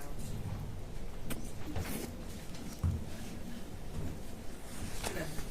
Good afternoon. Hold the mic nice and close to you, please. State your name and spell it for the record. Aaron, 2 A's R-O-N, Pergament, P-E-R-G-A-M as in Mary, E, N as in Nancy, T. You may proceed. Good afternoon. Sir, did you know a person by the name of Samantha Woll? Yes. And how did you meet Samantha Woll? I was at a speaker program at an organization called Aisha Torah. They had a speaker from one of the Netflix shows, and I met her there. All right, so this was some sort of event that you personally came into contact with her at? Correct. All right, now, without going into great detail, did you actually know at that time her parents? I did. In fact, when I met her, she introduced herself. She said, I'm Samantha Woll. And I asked her, I said, are you related to Douglas and Margot Woll? And she said, yeah, how do you know? And I say that Judge, objection, this is hearsay. Well, what he said is not hearsay, so you What can't she say said. what Samantha said, just say what you said. I stated that I knew Douglas and Margot Woll, that I run a charity golf outing every year for a free dental clinic in the community, and that they come to it every year, and they were nice people, and they were nice donors every year. So, in terms of Miss Woll's parents, I mean, were you just acquaintances? Would you spend time together at each other's houses? No, we're more acquaintances, and during the golf outing, there was not a lot of women that golfed, just the nature of it, and so once in a while, Dr. Woll would win a prize, so I'd go over give the prize and thank them for coming, but we were not like friends that went to each other's houses. And so, did you meet Miss Woll, was this in like July of 2023? This is July 31st, 2023, correct? And so was that the first day that you actually had ever met her? Correct. Okay. And following that occasion, did you exchange, phone numbers or way to communicate with each other? Yeah, we were talking at the event. She was talking, I called over to some of my friends, we were talking, and then she had mentioned that she had a spare tire on her car, so I gave her my business card. I said, please call me to make sure you get home okay, because she told me she lived in Detroit. I said, you have a spare tire, I'd feel more comfortable if you told me that you got home okay. Okay. So, ultimately, did the two of you communicate with each other via text? Yeah, we texted and phone call, correct. Okay, so you'd speak with her over the phone and you also text with her? Correct. All right, and I guess from late July, or July 31st of 2023, did you see her more than in person just then on that one occasion that you've already talked about? I mean, I literally only saw her like 6 times. I saw her at the event a couple times later that week, and then I went to the opening of the downtown synagogue just because I wanted to see what the building looked like and tell her congratulations because I know how hard she worked on the event.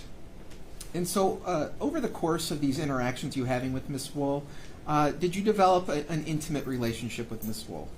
Yes. Okay. And did you have an occasion to ever go to a townhouse on Joliet Place where Miss Woll lived? Yes. And did you ever go inside that townhouse? Yes. Okay. And you said that it was a total of maybe 6 times that the two of you were together? Correct.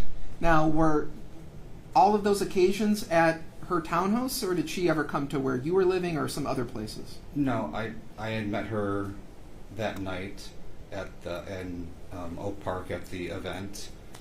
I went down to her place 2 or 3 times. We met for coffee once in downtown Detroit, and then I also saw her downtown at the synagogue that one Sunday morning for the event. Okay. And so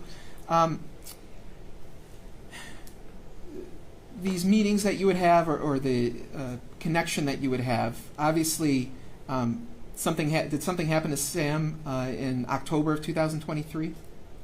Correct. Okay, so it's just in this window between July 31st and the time where she passed away? Correct, yeah. Okay. And over those occasions where you would meet, I mean, were the two of you ever exclusively dating one another for that window of time? No. Okay. And did you, over that period of time, you said that you would call and you would text her?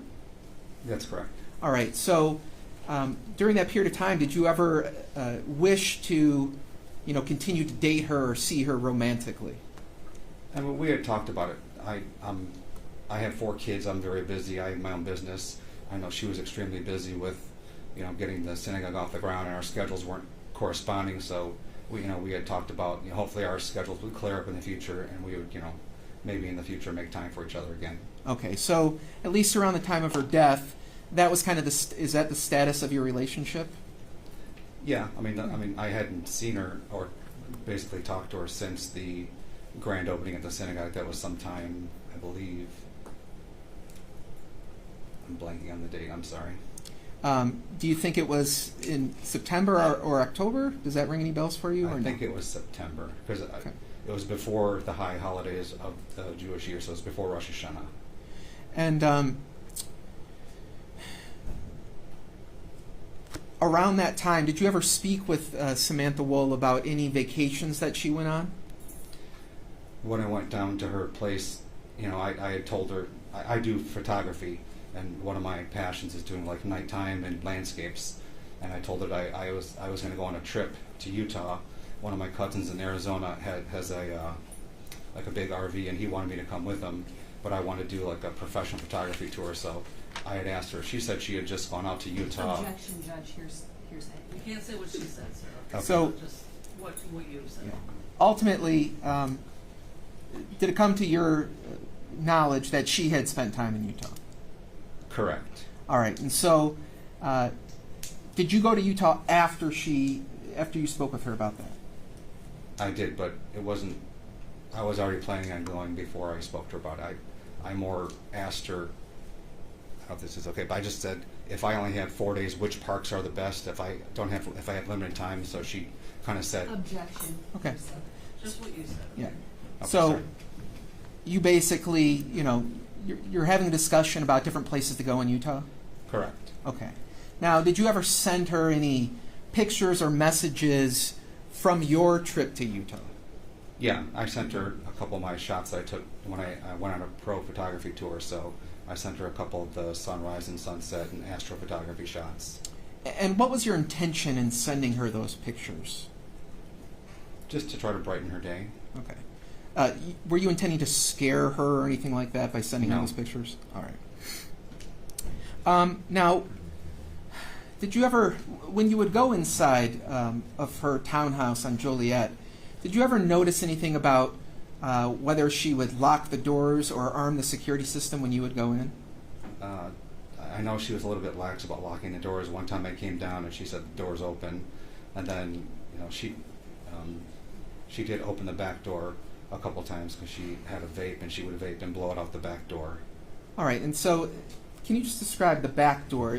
Is it like a solid, wooden door, or can you kind of describe it at all? No, it's more like a glass wall with like a one glass door that opened up. So there are some windows and a glass door that opened up. Now, on October 20th of 2023, and I'm talking kind of in the night throughout the morning, starting around, let's say, dinner time, do you remember what you were doing on October 20th of 2023? Yeah, so it was a Friday night. So Friday night we have Shabbos dinner at my house. I had my kids that weekend, and I had an additional 4 or 5 kids over that slept over because there was a bar mitzvah in town. So I had like 7 kids at my house that night. Now, I don't want you to tell me what your address is, but just generally, what city were you located in that night? Oak Park. Okay. And so you were at the home with a number of children in the home? Correct. After that point, did you ever leave your home? We went across the street at approximately 10:30 because one of my son's teachers was across the street. So me and 5 or 6 of the kids went across the street. We came back. I cleaned up the kitchen when they were playing basketball. There's a kitchen basketball hoop, and then I didn't leave the house after that. All right. So, do you recall at all what time you might have gone to bed on the 20th? Around 12 or 12:30 at night. And throughout that night and into the morning, did you ever wake up and leave your home? No. Okay. Do you recall whether or not, I'll strike that question. Did you become aware at some point after you woke up on the 21st that something had happened to Miss Woll? No, I didn't find out. So if the jury doesn't understand, can I explain to Orthodox Jew what that means a little bit or no? Well, why don't you just try and answer? For Shabbos, between Friday night sundown and Saturday night sundown, we don't do any work. So we don't drive, we don't use electricity, we don't go on computers, we don't go on phones, we don't do anything. We just stay at our home, we go to shul, synagogue, and then we come back. And I usually play games with the kids. So when Shabbos was over on Saturday night after sundown, I went on my computer because this is right around the time of the war in Gaza that had just started. And Judge, I'm going to object. This is way off the scope of what was just asked of him. I can try and... So I didn't find out until after sundown on Saturday night when I opened my computer and I saw, I don't remember whether I saw a Yahoo story or I got an email from the Detroit Federation that stated that Samantha Woll had been murdered. All right, so the bottom line is you found out like over the internet, basically. Correct. Okay. And did you ever have an occasion, at least after that day, to have any conversations with the Detroit Police Department?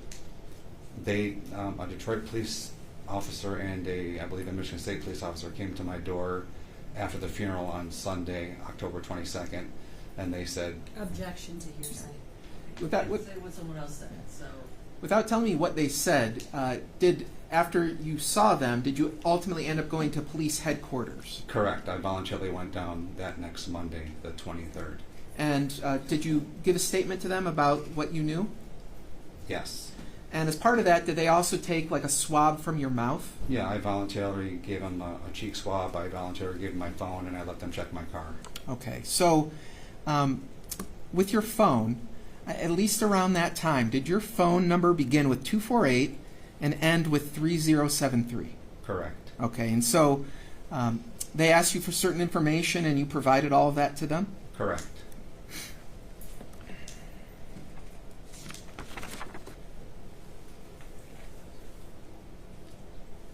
I don't have any other questions, Judge.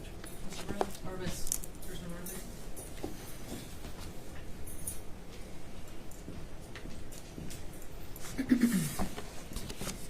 Good afternoon. Good afternoon. So, Mr. Pergament, you indicated just now that at some point you had an initial conversation with the DPD prior to you going to the actual station, correct? They came to my door that Sunday, October 22nd, and asked me if I could come down and answer. You had an initial conversation with them that night, correct? No, it was Sunday after the funeral. It was in the early afternoon. They came to my door, and they said, "Can you come down to the station and answer some questions?" I said, "I can't." Right. Wait. So that's all I was asking about. I'm sorry. Okay, sorry. No, it's okay. No worries. Thank you. So during that initial contact, prior to you going there, they had asked you just some general questions about the nature of your relationship with Sam, or whether or not you knew her, correct? Honestly, I don't recall. I think they just asked me if I could come down to the station and answer some questions. Okay. So You don't recall telling them at that time that you knew Sam and you two had just had coffee before? I don't recall, to tell you the truth. Okay. You don't recall telling them at that time that you knew Sam through her parents and the golf outings? I may have said that. Okay. Do you recall telling them at that time that well, let me ask it to you like this. Do you recall telling the police at that time that you and Sam never got deep into personal life with one another? I don't recall that.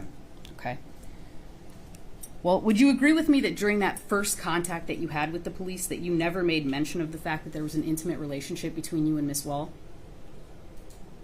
That's probably correct. Okay. And then the following day, that would be when you went to see them in person, correct? Correct. Okay. And during that time, you made a statement, correct? Correct. And at that time when you made that statement, you indicated that you had been to Sam's house 3 or 4 times, correct? Correct. And you indicated that you and her, well, when you were asked whether you and her had been sexually active, you said no, just foreplay, correct? Well, I changed my statement because I wanted to tell the truth, but it's a little embarrassing when you talk about your... And that's fair, I can understand that. But then when you changed your statement, you changed the statement to say that you had sex with her 1 time, is that correct? Correct. But that in fact is not true, correct? You and Sam in fact had sex more than 1 time, correct? We fooled around a couple times, but, I mean, we had sex 1 time. Okay. Now,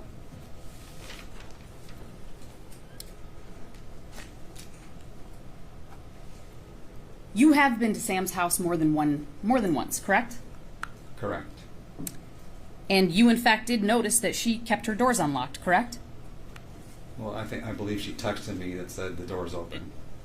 Okay, but you noticed that she kept her doors unlocked. In fact, you told the police when you went to go see them that on your first encounter to her home, you were actually able to open the door and just walk right in, correct? I don't believe I said that. You don't believe you said that? No.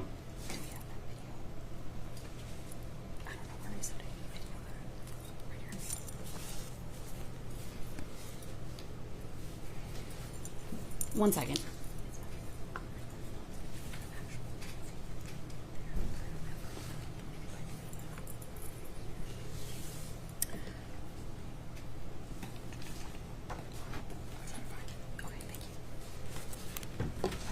You were in fact under the impression that she leaves her doors unlocked often.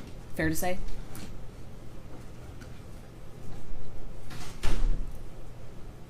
I'm not sure, but You had made mention of the fact you felt she was crazy for leaving her doors unlocked. I Would you never be said sure? the word crazy.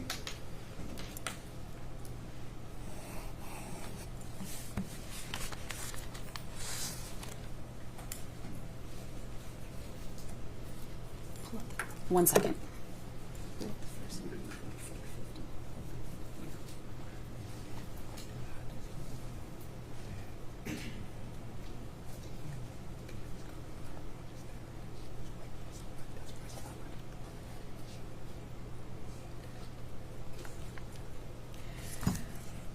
At least I don't believe I didn't. At least I mean, Oh, I haven't asked a question. Thank you, though. I appreciate it.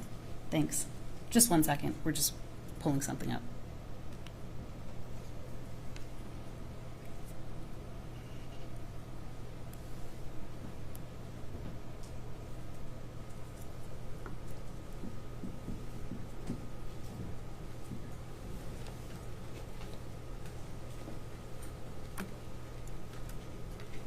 Do you want me to do it? Or should I have it pulled up already?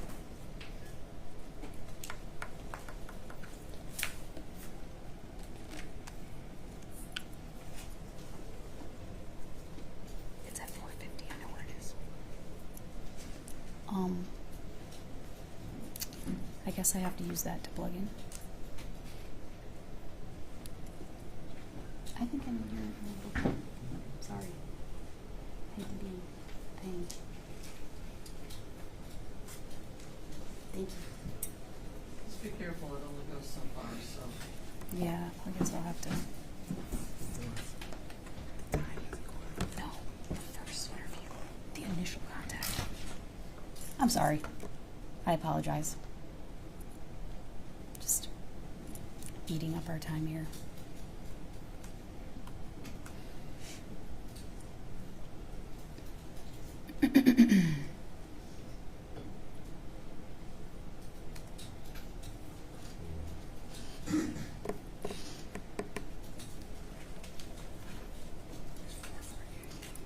That's fine. Thank you. Let's see here. I think I can do it. There we go. Okay. So if you could turn around and look at the screen behind Sir, would you agree that that's you in that clip? Correct. Do you by any chance recall this being the time that the DPD came to your home to speak to you? I can't tell from the picture. Okay. Because she drove around and said, hey, do you want a key to my house? I'm like, no. I said, no. And she said, well, usually I have the door open or something like that. And I was like, Sam, I said, are you crazy? I said, you know. So you would agree that you thought she was crazy? I think that's taken out of context. I apologize. That's okay. I think it's crazy to leave your door open at night. That's what I was referring to. Okay. But it could be possible that she had left the door open because she was expecting you, correct? When are we talking about? The time that you were able to just enter into her home. I don't believe I ever just entered into her home. I believe I would have knocked. Well, the time that you indicate that she said it's open. No, she had sent me a text, I believe. Oh, well then, she for sure was expecting you, correct? But I still wouldn't just walk into someone's... Not to say that you wouldn't do that. The question is, she was for sure expecting you, correct? On the evening that we agreed that I was going to come down there, then she was probably expecting me, yes. Okay. So, did you by chance ever tell Miss Wall's parents the nature of the relationship between you and their daughter? No. Okay. Now, fair to say that you thought Sam was attractive, right? I thought she was an angel of a person, correct. Okay.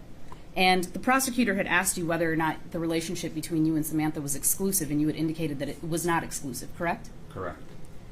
So fair to say that you knew that she was seeing other men? I had no idea whether she was or was not. Wouldn't have made you very happy to know that she was, though, would it? I would be indifferent. We weren't exclusive. Okay. You indicated that the majority of the contact that you and Ms. Wall had, be that it was not in person a lot, was on text and phone calls, correct? I don't know about the majority. I mean, when we got together, we would speak for hours at a time about life and everything, so. Well, you two only saw each other 6 times, according to you, right? Correct. So the majority of the conversations that you all had would have been not in person then, correct? I don't know what the majority is, but You guys would text and call a lot? not a lot. I mean, a couple times during the week. You would not text and call her frequently? I don't know how you define frequently. More than once a day? When we first met, yes. More than twice a day? When we first met, yes. More than 5 times a day? We had text exchange back and forth, yes. More than 10 times a day? On the first week that we met, yes. So frequently. Now, when was it that you took this trip to Utah? The middle of October. Do you remember the dates? I don't have a calendar in front of me, but I mean, I could probably guesstimate. No need to do I that. think it was around the second week of October. No need to guesstimate. Would you agree with me if I told you it was the 9th through the 15th? Yes. Okay. Yeah. Do you have any idea when it was that Sam went to Utah? I do not. Okay. Now, did you speak with the prosecution in preparation for your testimony today? A little bit. asked them, you know, I've never been here before, so I just asked, what can I expect? That's fair. And the reason I asked you that is because previously, in all the times that you spoke with the police, you had never mentioned this particular statement that you made today about Sam opening and closing her back door when she was vaping.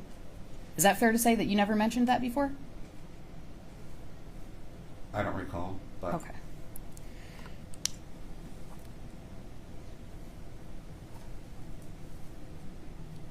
One second.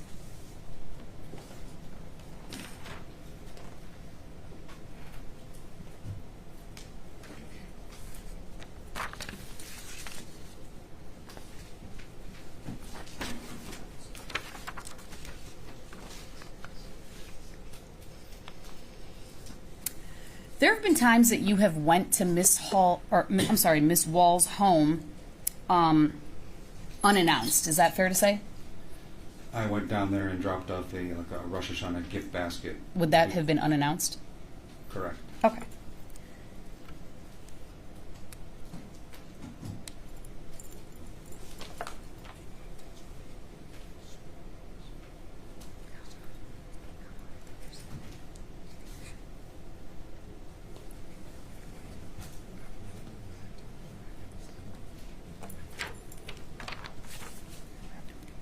No, okay.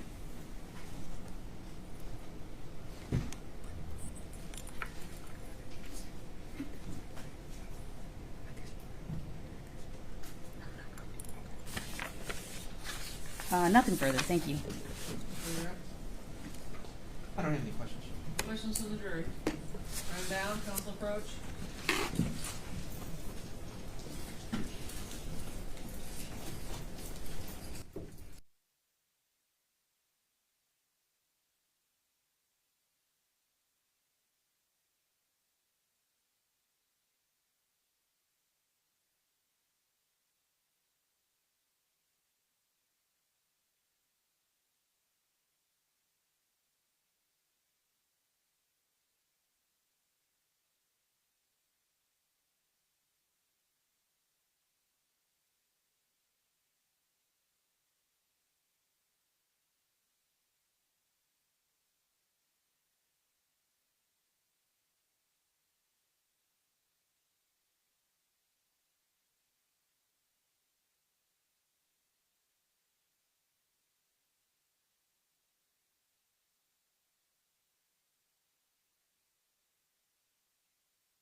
Evidence, this was just offered as impeachment to refresh his memory as to what he said.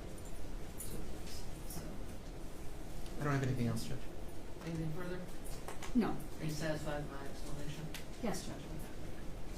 Okay, any other questions from the jury? I don't see any. You guys have it. Thank you.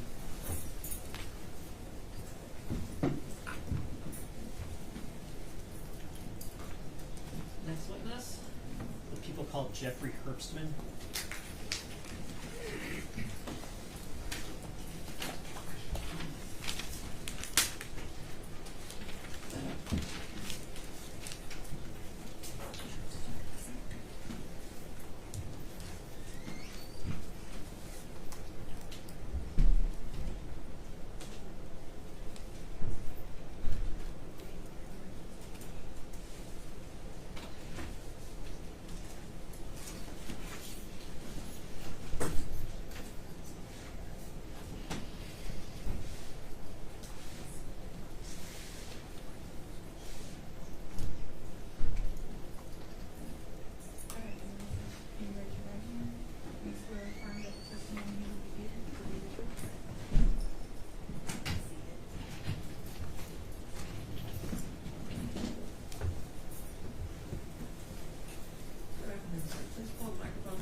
Jeffrey Herbstman, Jeffrey Herbstman.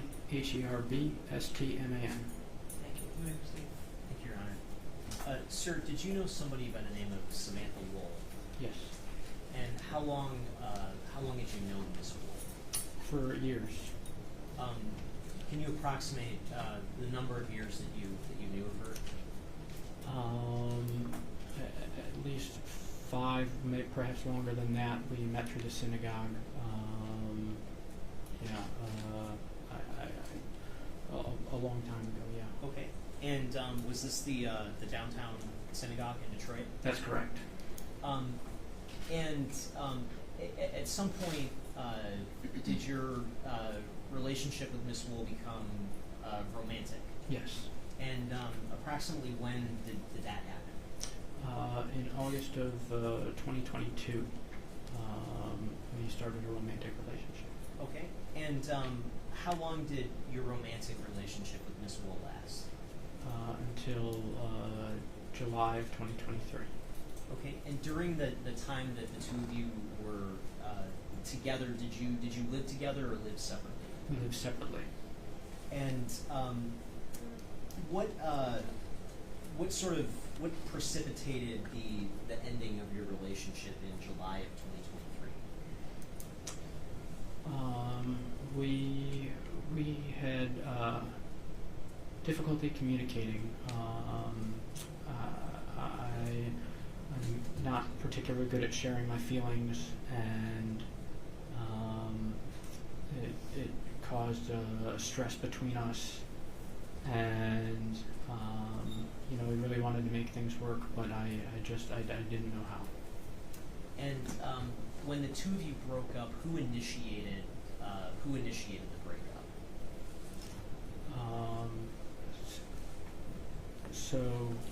Samantha initiated the breakup. Okay. And after the two of you broke up, was there ever any effort to rekindle things or get back together? Yes, several times. And did you ever end up getting back together and getting back into a relationship with Samantha? Yes. And when did that happen? Initially the breakup was just a conversation where she came to me and said that she wanted to end things. We had a long conversation and got back together that day. Subsequently, it lasted for a few hours until I came and brought flowers and apologized, and we were trying to figure things out. And then the third time, she wrote me a text message, and I said that I understood, and that was the third time that we broke up. Okay. And the sort of 3 times that you broke up, what was the sort of time frame of all 3 of these sort of instances? That was over June and July. Okay. And after the final time in July, was there any sort of effort or discussion at that point about possibly getting back together? Yes. In late July, Sam came to me wanting to get back together. I told her I had to think about it. We met for coffee, and I said that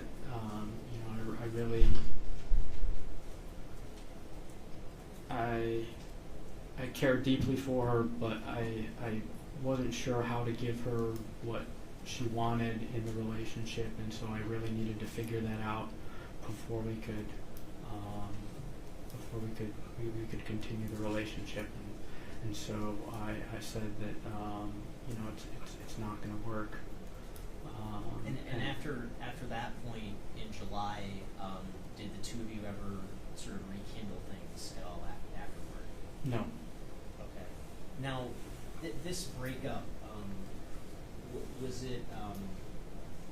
this like an acrimonious breakup? Would you say? No, it was. We talked about things. It was very.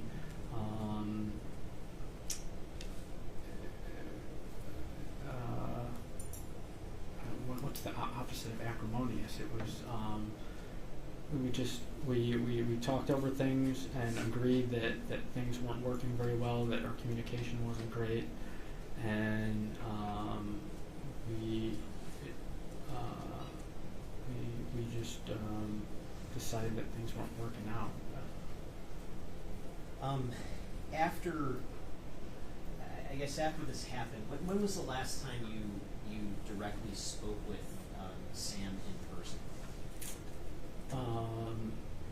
The last time was there was a holiday called Simchat Torah on October 7th, and we exchanged hellos at that holiday, but that's the last time that we saw each other. Okay, and where was that? Was this at That was at the downtown synagogue. At the synagogue? Yes. Okay, and other than exchanging hellos, was there any sort of discussion or conversation? No.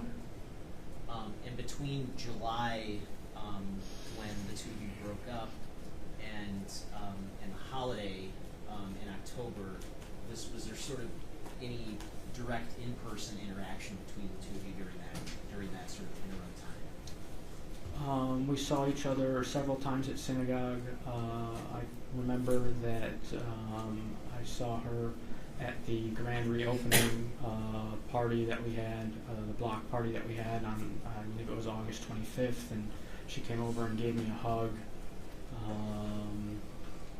And we exchanged hellos at, I think we saw each other at services. Other than that, but that was our, we didn't really speak outside of those situations. Okay, and during this time, after you broke up, were the two of you ever still in communication with each other over text or phone? I believe that very, very minimally. I texted her when I brought her her things back to her apartment, and I texted her. She brought over a book and cupcakes for my birthday. And when was that? That was August 12th. Okay. And so I thanked her for that. And when was the very last time that you saw Samantha alive? That would have been on October 7th at the Simchat Torah service.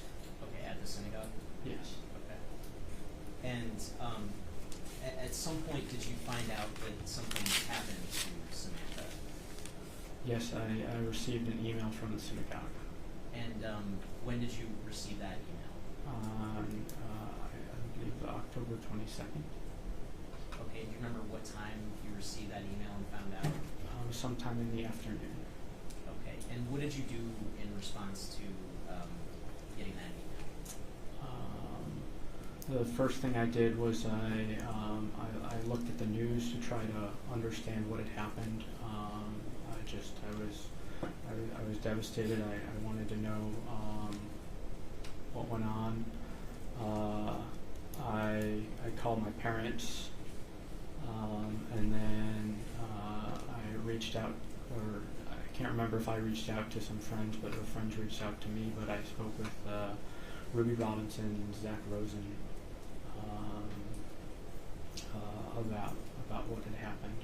And are those two individuals, are those friends of yours? Yes. Okay. And did those individuals know Samantha? Yes. Now, was there a funeral service held for Samantha? Yes. And when was that funeral service held? That was it the 23rd, I think? I'm not, it was the following day. Okay. Do you remember what day of the week it was? It would have been the Sunday. The Sunday, okay. And did you attend the funeral service? Yes. And after the funeral service, did you have an opportunity to speak with some police officers with the Detroit Police Department? Yes, I did. And where did you speak with those officers? At the DPSH downtown. Okay. And did those officers ask to take something called a swab for DNA from you? Yes, they did. And did you allow them to take that swab? I not only allowed it, I reminded them they were actually going to let me go and forgot to swab me, and so I said, hey, don't you need to swab me or DNA? Okay, and did you bring your cell phone with you to that meeting with the police officers? Yes, I did. And did those officers ask for permission to forensically download the contents of your cell phone? Yes, they did. And did you give them your phone so that they could do that? I did. And did those officers also ask for your permission to look in your car? Yes. And what kind of car were you driving at that time? A Volkswagen EOS. Okay. And during sort of all the relevant time, is that the same car that you Yes. had? And did you allow the officers to look inside of your car Yes. and search it? Okay. And did those officers ask you questions about your sort of whereabouts the night of Samantha's death? Yes, they did. And looking back at the night of October 20th of 2023, a Friday night, can you help us understand what were your activities that specific night? So on that night, I went to the synagogue, and I stayed at the synagogue. We prayed. I stayed at the synagogue until around 8 o'clock p.m. and then I went directly home. And what, where is home for you without, I guess, giving us your specific address? What neighborhood and what street do you live on? Sure, Southwest Detroit. I live on Grand Boulevard. Okay. And so you said you went from synagogue to home. Let me ask, is Friday night, as a general matter, is that a significant night for in terms of like activities at the synagogue? Yes, so typically we have services on Friday nights and Saturday mornings.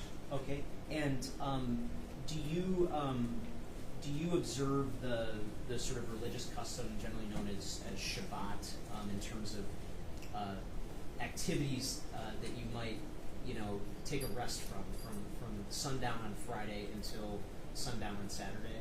Yes, I try not to do work or labor during that time. Are you do you take your observance to the level that you don't use any electronic devices during that time? No. Okay, and so do you still use things like phone, computer during that time? Yes, I do. Okay, and so when you got home on the night of October 20th of 2021, what did you do after you got home? After I got home, I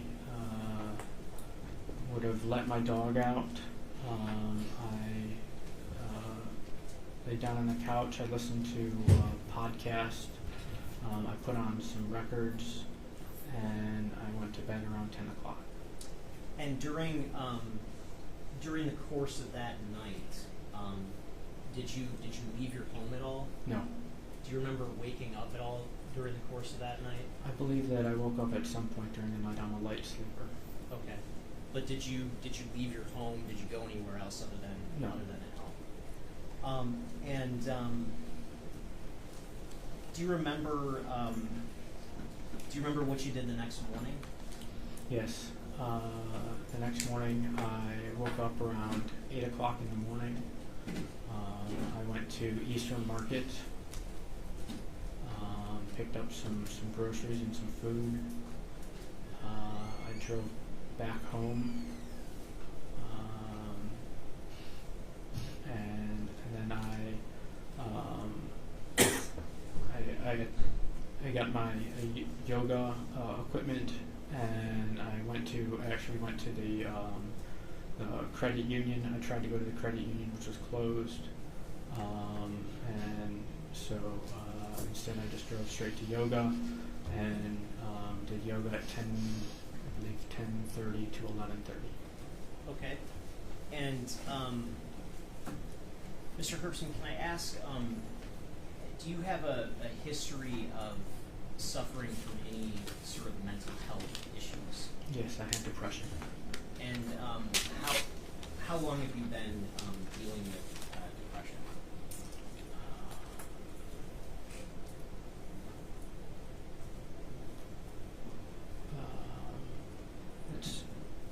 tough to say.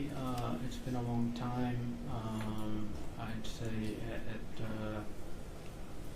at least 10 years, if not longer. Okay. And during the course of time that you've been dealing with depression, have you been treated by a physician when it comes to your depression? Yes, I've been treated by a number of psychologists and psychiatrists. And at the time of Samantha's death, were you treated by anybody at around that time? Yes. And at around that time, let me ask you this: in general, have you ever taken any type of prescription medication for depression? Yes, I've taken a number of prescription medications for depression. Okay, and back in October of 2023, were you on any prescriptions at that time? October of 2023, yes, I was on Trintellix and Rexulti. And can you say that first one again? Trintellix? Trintellix? Yes. And could you spell that for the record? Trintellix. And how long had you been taking that particular medicine? I've been taking that for years. And was that something that was prescribed to you? Yes. Okay.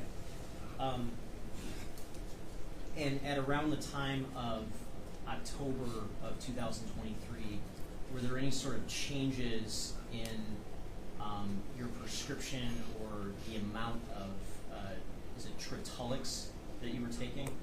Yes, so I wasn't really getting any relief from the Trintellix, so my psychiatrist recommended that I try a new medication.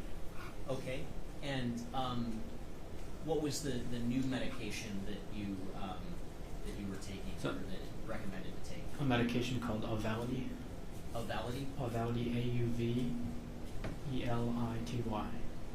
And so at around the period of October 21st of 2023, were you on one medication or both medications? I believe I was only on the Trintellix at that time. And is that something that you're able just to quit cold turkey, or did you have to kind of wean yourself off of that before changing medications? No, there was a specific regimen that I was following to wean myself off of the Trintellix and to ramp up the Auvelity. Okay, and then at what point in time did you start taking the Auvelity? It would have been sometime either, I'm not certain of the date, but late October or early November. Okay, and have you ever taken that medication before that particular time? No. When you started taking the medication, did you have any side effects from that medication? Initially, no. Okay. And I want to ask you about a particular date, November 7th of 2023. Do you remember that date? Yes. And where were you on that specific day? On that day, I was in Kalamazoo, Michigan. And what brought you to Kalamazoo? So typically, I work remotely from home. However, because of what had been going on in my life,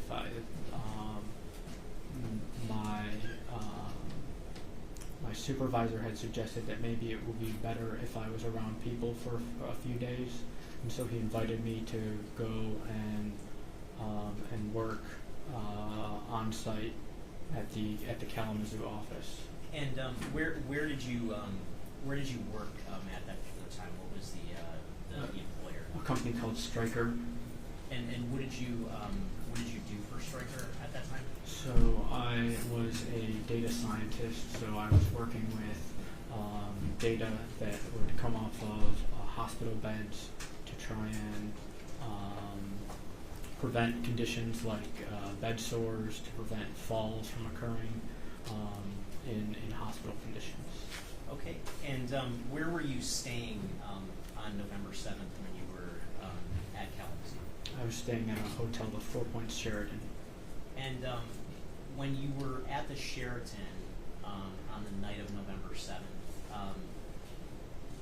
can you explain to the jury what happened that night? Sure. So I finished work that day. I checked into the hotel. I took so at that point,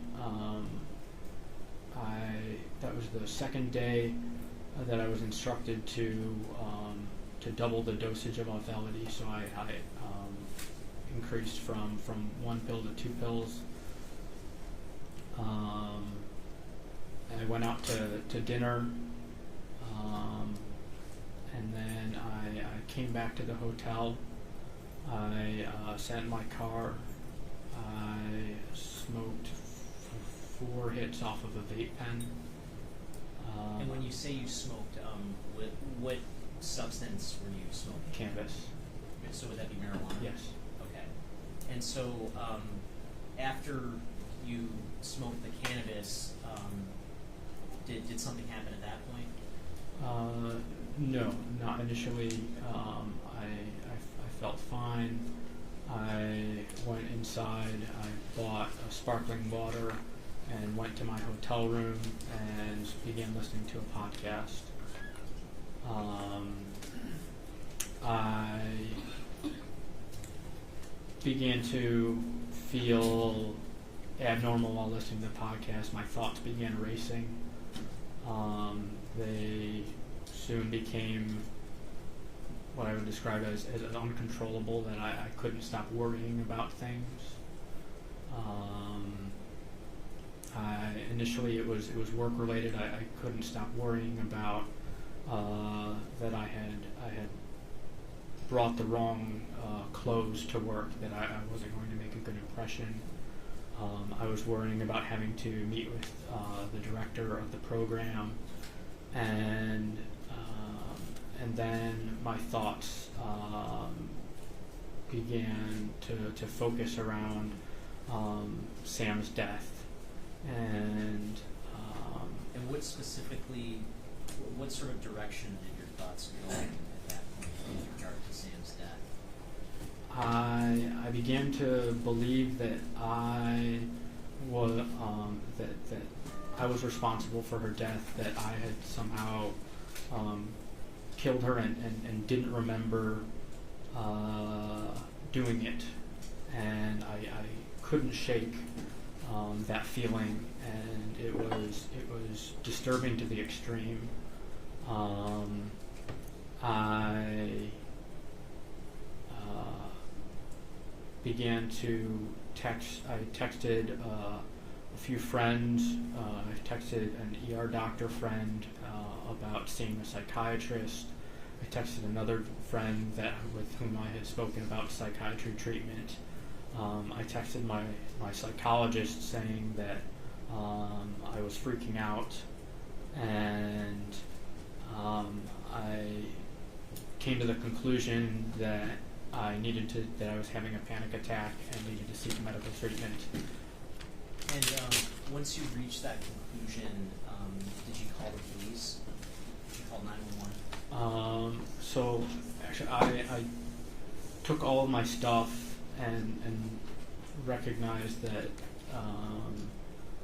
that I didn't want my things in the hotel, and so I took all my stuff, put it in the car, went out to the car, and I called 911.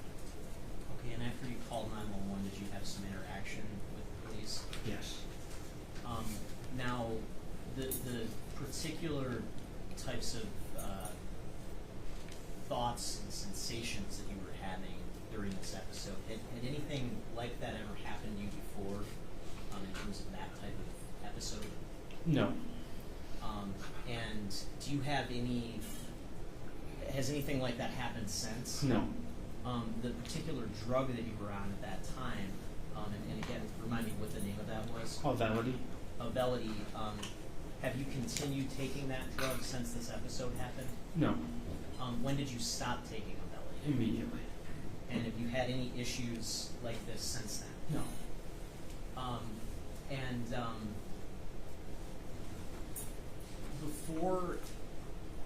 before this happened on November 7th, did you ever feel like you were responsible for Samantha's death in No. any way? Are you responsible for Samantha's death in any way? No. Do you have any periods of blackouts or unaccounted for time in any way? No. Okay.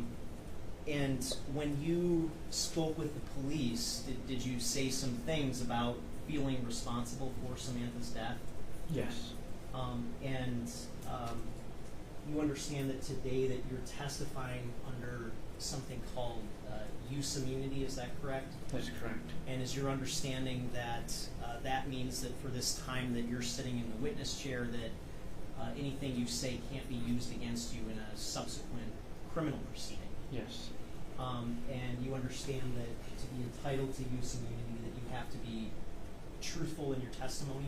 Yes. Have you been truthful in your testimony today? Yes. Have you had an opportunity to review a recording of the 911 call that you made on November 7th? Yes. And when you reviewed that recording, did that recording appear to be a fair and accurate depiction or reflection of the actual call that you made back on November 7th in Kalamazoo? Yes. And I'm holding what's been marked as proposed exhibit 27. Is it your understanding that that recording is on this disc? Yes. Your Honor, I move to admit proposed exhibit 27. No objection. Exhibit 27 will be admitted and made published. Is it more than 15 minutes long? No, Your Honor, the call is approximately 7 minutes, and so perhaps we could maybe break after that. The next portion would be the body-worn camera video of what he said to the police, and that's going to be a little bit longer. Okay, That that makes might be a sense. good, unless you have questions for him about that call, but.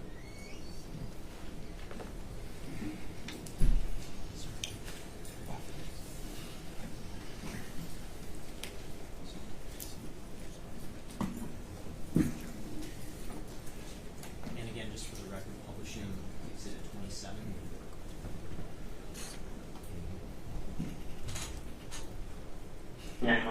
What's the location of your emergency? One Sheridan Kalamazoo reported they own our village. The Four Points Hotel on Eastport? Yes. Okay. Is it a room number you're talking about? No, I'm in the parking lot. Okay. What's going on there? I'm having a full-blown panic attack. I think I need to see a psychiatrist. Okay. How old are you, sir?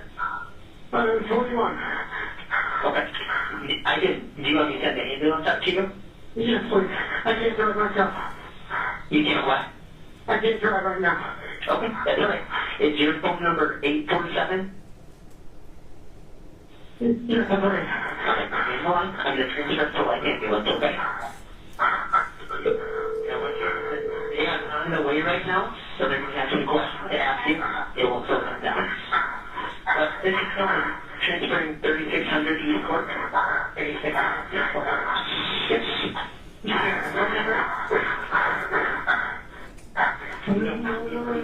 Parking lot. All right, tell me exactly what happened.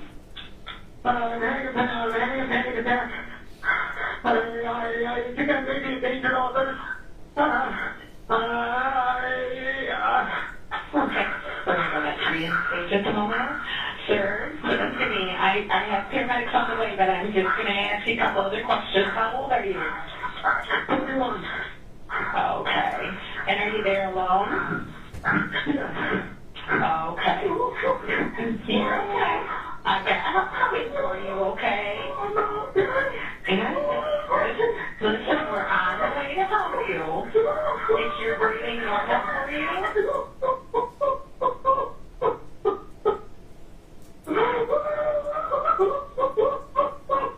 Still on the line? Yeah, we are. We can take it from here if you'd like to. No. I'll set up to it. Clear in the middle.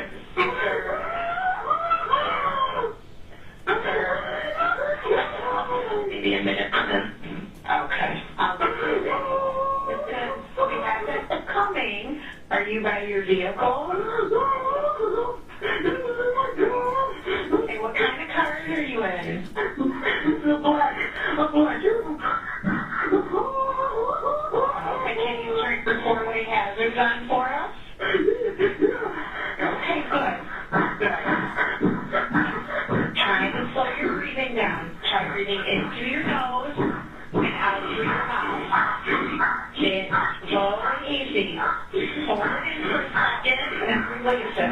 Breathe in through your nose, hold it, now blow it out. In through your nose, and then blow it out. Alright. And then are you bleeding? Okay. Are you bleeding or vomiting blood? Okay, do you have any pain?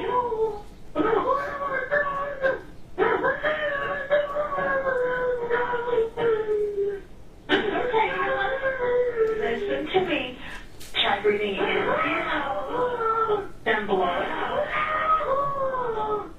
Blow in through your nose, and blow it out. Nice and easy.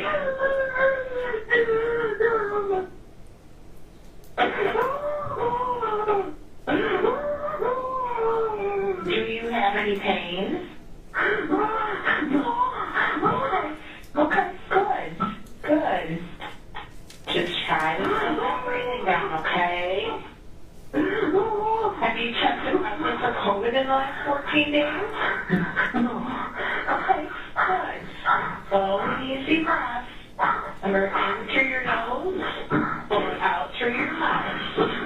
Breathe in through your nose, and then blow it out through your mouth.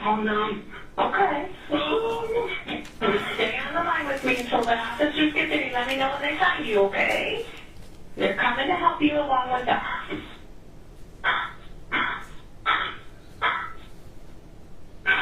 Okay. Sir? You are good. Sir, can you come back to the phone? Hello?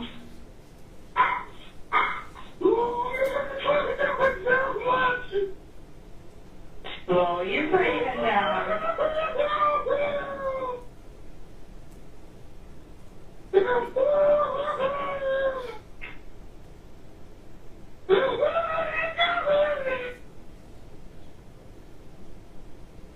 Hello? Is your phone, listen to me, is your phone number 947?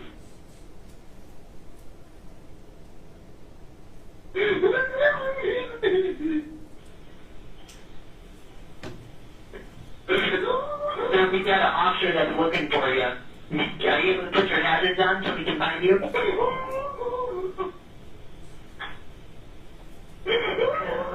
I don't think you can hear us anymore. Can you put it down and then put us on speaker? Okay. I've got one needed for emergency. If you want to connect, you can. Okay, I will. Thanks. Bye. Can you hear me? Can you hear me?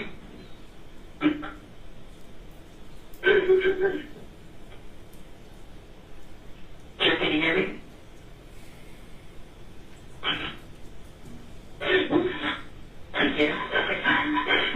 Are you able to put your hazards on? My officer can. My hazards are on. Okay. Do you see a police car in the area? Yeah, they just pulled up. Perfect. They're there to speak with you, okay? I'm going to let you up so they can talk with you, okay? You can see my hands. You can see my hands. They're not there to hurt you or anything, okay? You're not in trouble. No, I know I'm in trouble. You're not in trouble, okay? The officer's there to help you, okay? He's medically trained.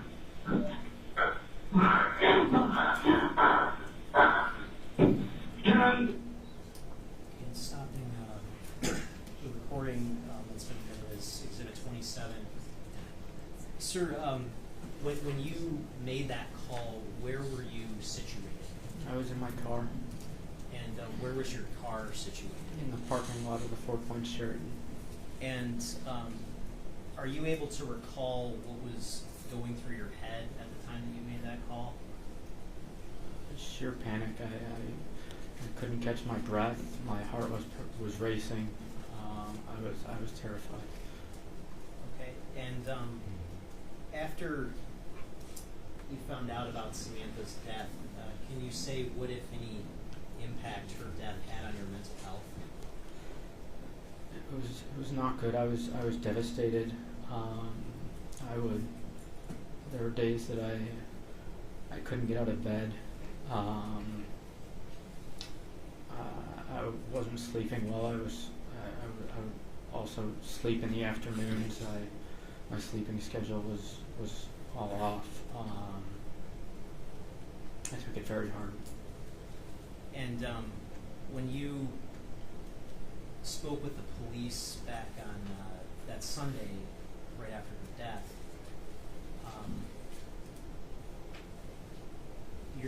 what was your frame of mind like at that time? I just wanted to be as helpful as possible. Was that an easy position to be in, to be questioned by the police right after your ex-girlfriend had been murdered? It wasn't easy, but I didn't have anything to hide, so I